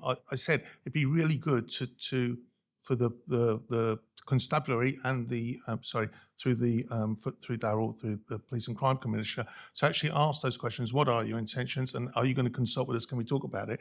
Because it'd be far better if they wouldn't be split. Thank you. Okay, so do we describe it as a restructuring of adult and children's social care services? Or is there a better way of phrasing it? Please. So my experience, I used to sit on the Children's Safeguarding Board for Peterborough, and it then became a combined Peterborough and Cambridgeshire probably 5 years ago, something like that. So we've got the two authorities came together under a single chief exec, and it sounds like they're splitting out again. So the adults and the children's safeguarding board, if they're going to split out again, you will end up with two front doors because they have two different operating systems. So they will have separate meshes because that's the only way that could work. But if that's not an actual decision yet, then I think that's the clarification. Are you going to separate out? And if you do separate out, what is that going to look like? Are we going back to 5 years ago when we had two sets of everything? So perhaps the question is something slightly more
Can we be clear about this? It's not clear that it's going to happen. No, we understand that. It might be under discussion at the present, and so I suggest if you're going to ask a question, that it's framed in broad terms about can you explain to us what's going to happen, and if it is, if there is to be a split between adult services and children's services between the two, between the Cambridgeshire and Peterborough, then can you reassure us that any such change will be that the service authorities will be consulted as part of this process? Yeah, I think that's the key. I mean, the reason this is relevant to the panel is because this is around partnership working between the constabulary and partner agencies, and that is a role that the Commissioner has. And so therefore I want to make sure that we are focusing our question on that we're not interfering with the decision-making processes of either of the councils of Peterborough or Cambridgeshire, but we are focusing on partnership working from the perspective of the police. And I just want that is what I'm trying to make sure that we word that correctly, so that we're not overstepping the bounds of what we're scrutinising, but we are being helpful to the Commissioner. Councillor Ferguson. On a point of order, Chair, we're discussing the precept here, and this doesn't have direct implication on the precept. And while I think it's an important question, but one we should discuss when we're fully armed to discuss it without estimated costs, which are in all probability wrong. So I think that we should bring this back to a further meeting rather than discuss it here. I hear you, but I also recognise that time may be of the essence in this, and that waiting to the next panel meeting to make a recommendation may actually miss an opportunity.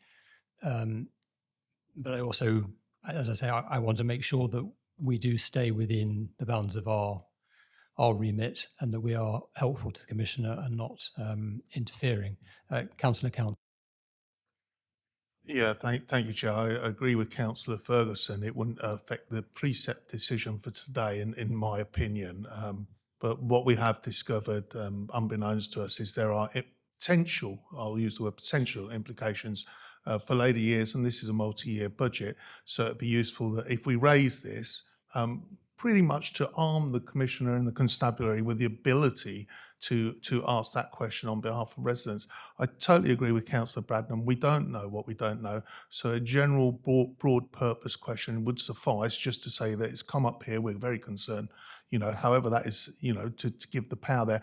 I think it may help. It's just a suggestion that we hand over to Darrell, the Chief Constable, and ask them, how would you like this question framed, so that you can go over with the armoury you have necessary to go and ask that question to get to the bottom of this.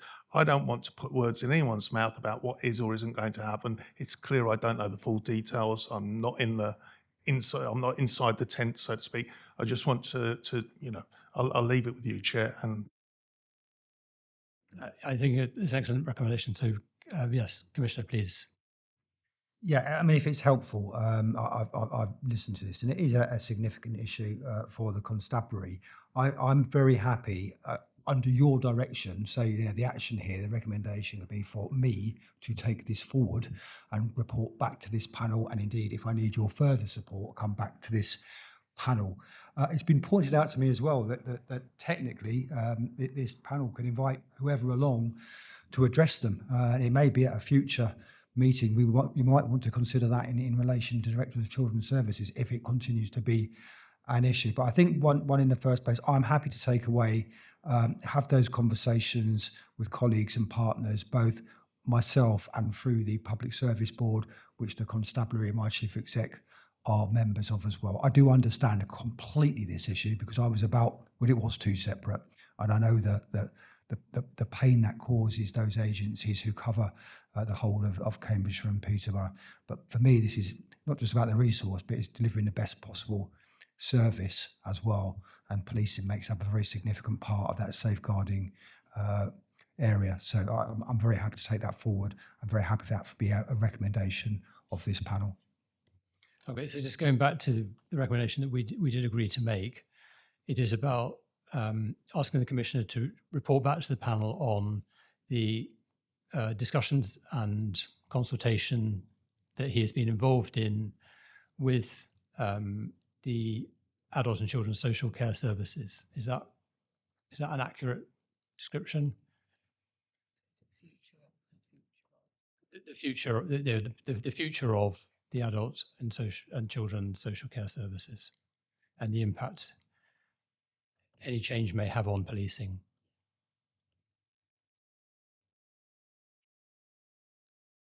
Yep, Councillor Hogg. So Peterborough Council's had an email from the Chief Exec yesterday at 11. Monday. Sorry, I'm a day behind myself. Not for the first time. On Monday at 11:44, basically outlining that this was going out to consultation due to a kind of a joint decision between Peterborough and the council. I'm more than happy to talk to the Chief Exec to find out, whether or not the police are being involved in those conversations and consultations, so that there will be if the Commissioner, sorry, it's in that paragraph there. It's been taken. So essentially, hopefully, we can hit this from both ends, as it were, and hopefully the Commissioner will be able to get the answers that he wants to make sure that he has a voice in that decision-making process. Okay. I think we need to move on. But thank you, Commissioner, for taking that recommendation. Councillor Jones. I've long since forgotten what I was going to ask. I think I think it was on Appendix C. It was just really on the forecast. Is the officer pay and allowances doesn't seem to be going up by a huge amount given the rate of inflation and the amount of industrial action that's taking place. It's just really your thoughts and feelings around that, because we're making good at the moment for what has gone in the past, but is this light at the end of the tunnel, or is it a train coming the other way? Councillor, that's a good observation and a good question. The pay assumption you'll find in there we put at 2%. Is that realistic? No. Should it be realistic? No. Do police officers deserve more than that? Yes. But that is in the spending review, the government forecast, which dictates the grants to this constabulary. So if I put more in there, I'm telling government, we can afford that.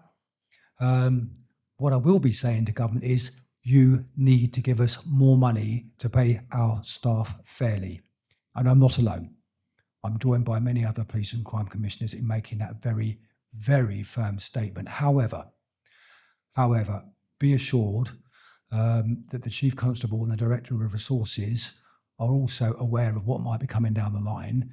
So we will ensure that there is provision there to pay our officers up to a point. But let's be very clear, that does worry me, the pay inflation and what the pay increase. I fully believe that our police officers who don't have a right to strike, they gave that up on the assumption that they would be paid a reasonable salary. I am concerned what that might look like for them, but I'm also very concerned on the budgetary pressures of the constabulary. So I will be making the strongest possible case with fellow police and crime commissioners that we need some more central funding if the pay award is above that 2%.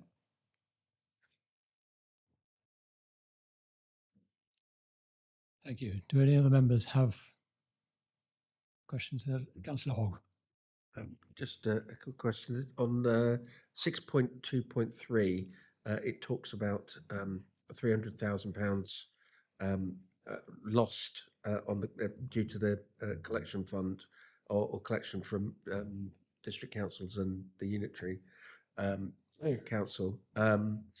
So I think in past years we've found out which councils are letting the side down, I suppose, for want of a better word. Is there, is this a situation that's getting worse, or is it a situation that's getting better, but it's still, still quite substantial, and that's why you're having to report it at the 300,000 mark? I'll hand off to the CFO, but I think we'd probably all express a concern that will probably get worse in a cost of living crisis. I think that's a professional judgment that we can all make and clearly has to be factored in. But John, do you have any more detail on that? I'm not sure about naming and shaming, but... Yeah, I think it's a fair challenge. I know there's actually additional work across all the districts and boroughs in terms of how we can try and maximise those all the collections of all the council tax, and we put money aside as the constabulary and fire, because obviously we've got vested interest, because an element obviously flows through to us. So we're willing to work with the districts and boroughs around that. But yeah, the swing is actually £500,000. So we were forecasting £200,000 surplus. It swung to the £300,000 deficit. So it's a £500,000 swing in there. What we have got in terms of the budget, you'll see a line in that funding section that is additional local council tax support grant, which we got on the back of COVID, as well as I think sort of your local government authorities as well. So that's kind of at the moment to say it's underpinning that deficit whilst it recovers. But I think if we didn't have the cost of living crisis, we probably would have started to see that upward trajectory. It's not all of the districts and boroughs and precepting authorities that are in that deficit position. So some, it is quite positive. So I guess it's a little bit difficult to probably forecast, but I guess the economic climate probably does elevate the risk for future years around sort of ongoing deficits.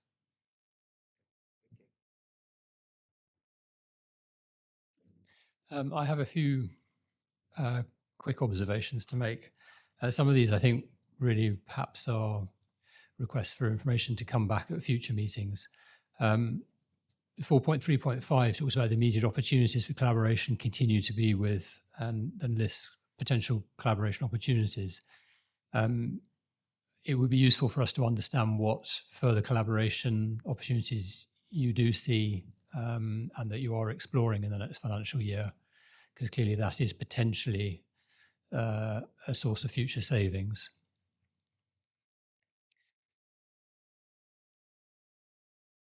I would perhaps challenge 4.5.2. There's a statement here that says cash balances will provide enhanced income to the constabulary due to the higher interest rate environment. I think you'll both appreciate that in a high inflation environment where the value of money is decreasing and the interest rate is below the rate of inflation, then the money is losing value while it's sitting in an account. And actually in a high inflation environment, it is actually better to borrow and spend and do it now than to perhaps seem more prudent and save in order to spend later, because particularly with construction cost inflation being so much higher than general inflation being around 10% and construction inflation being close to 20%, actually money is losing value very fast, and therefore accelerating programs, building programs particularly, is more prudent than trying to build up a cash reserve.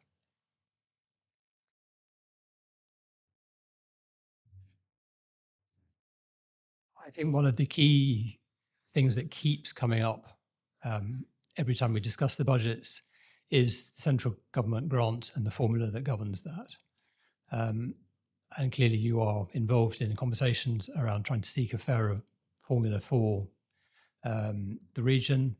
There are many aspects of the region which are pretty unique to Cambridgeshire, particularly Cambridge, the biomedical campus, the high employment-led growth, which is unusual. Normally this is population-led growth. So we have a large influx of people coming into the county, and particularly to the south of the county, to work. That is then driving the demand for housing. We have a homelessness problem, which I think is probably worse than in many other parts of the country, other than the large metropolitan areas.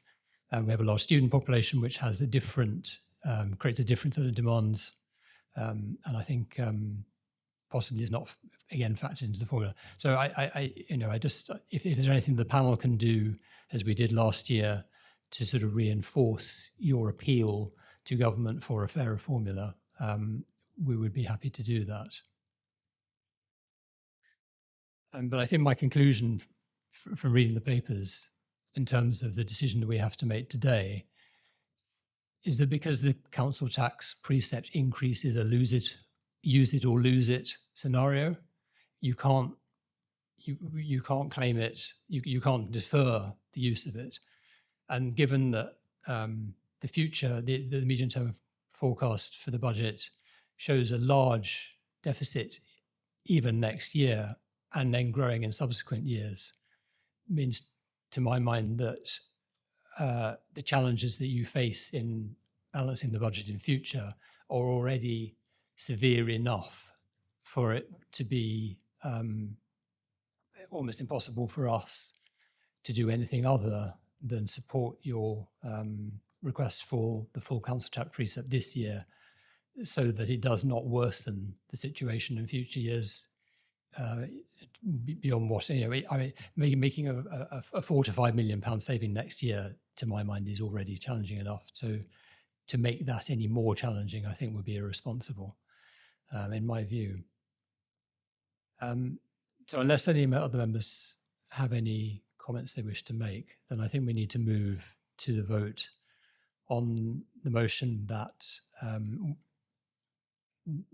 whether the panel wishes to exercise its veto power. And as I've explained before, because panel members have found difficulty in voting for a council tax precept increase, and that is not our decision. That is the Commissioner's decision. We've been careful to word it about exercising our veto power. So there is no implied support for an increase in a precept. That is, as I say, that is the Commissioner's responsibility, but it is our responsibility to decide whether that is an appropriate request, and therefore whether we wish to use the veto power that we have. So therefore, I'd like to ask panel members to please raise your hand if you wish to exercise the panel's veto power and require the Commissioner to come back with a renewed, a different proposal for the precept. Does anyone wish to raise their hand? Does anybody vote against exercising our precept, our veto power? So this is a vote. Sorry, it's like we're getting into double negatives now, aren't we? So nobody has voted for exercising our veto power. Please, could you just express your vote to not exercise our veto power, please? So I think that's unanimous. Yes, it is. So there are no abstentions. Thank you. Right. That was a lot longer and a lot more in depth than I think any of us had anticipated. But I think we can now move on to the next item, which I don't think requires the Commissioner's presence. If I'm sorry, I'm just trying to get back to the agenda.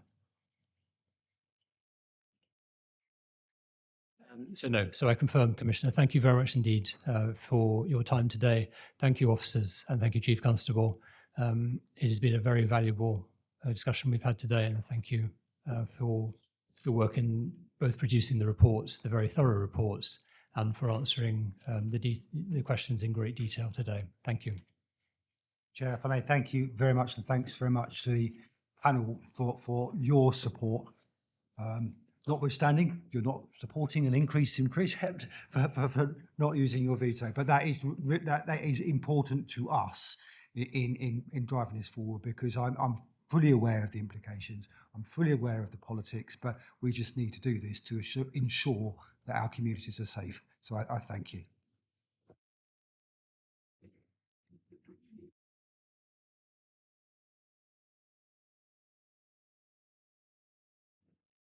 So moving on to item 9, the meeting dates and agenda plan. Primarily, this is a matter for you to note the dates, make sure those dates are in your diary. And in terms of the agenda for the March meeting, do you have any requests for what the briefing that we receive on Monday should include? Any particular focus that you would like to see in the agenda for the next panel meeting? Chair, Claire, George mentioned something that you thought we ought to add. I think we ought to have something, perhaps, I don't know whether it can be prepared for the next panel meeting, around trust and confidence, and link that to the ethical policing element of the police and crime panel. Do other members support the idea of requesting a paper to the panel on trust in policing, ethical policing? Sorry, to maybe include the culture, just remember yes, the culture Chief statement, Constable, yes. the new culture statement and its impact. Yeah. If you do a search on the constabulary website for corporate plan, you'll get to a page and the culture statement is in there, and it is worth reading before the next panel meeting. The point is that it is actually a proactive effort. It is not just a sort of tick box exercise that, you know, we're making sure that we're doing various things. It is actually genuinely about trying to create a culture of acceptance and diversity within the organisation. Any other suggestions or recommendations for the agenda for the next meeting? If anything occurs to you after the meeting, please email Jane and she will pass it through. Councillor Bradnam. Sorry, I just wondered how other people were fixed for the 19th of July, because this is the third meeting that I have on that at that time, and I just wondered if others happen to have a similar clash, but just a question. Sorry, can you just say what the other meetings are that clash? One of them is the County Planning Committee, which Councillor Ferguson, I believe, sits on. County Planning? No, okay. And the other one is a City and District Council matter, but I don't think you sit on it. It may not affect many other people, but... Okay. So is anybody, are there any other members affected by that? No. Okay, thank you. Okay, so the agenda for the next meeting is approach to comms and engagement, putting communities first, ensuring local concerns are addressed, and the OPC's forward plan, and a paper on trust in policing and the culture statement. Okay, well, I close the meeting and thank you very much indeed for your time today.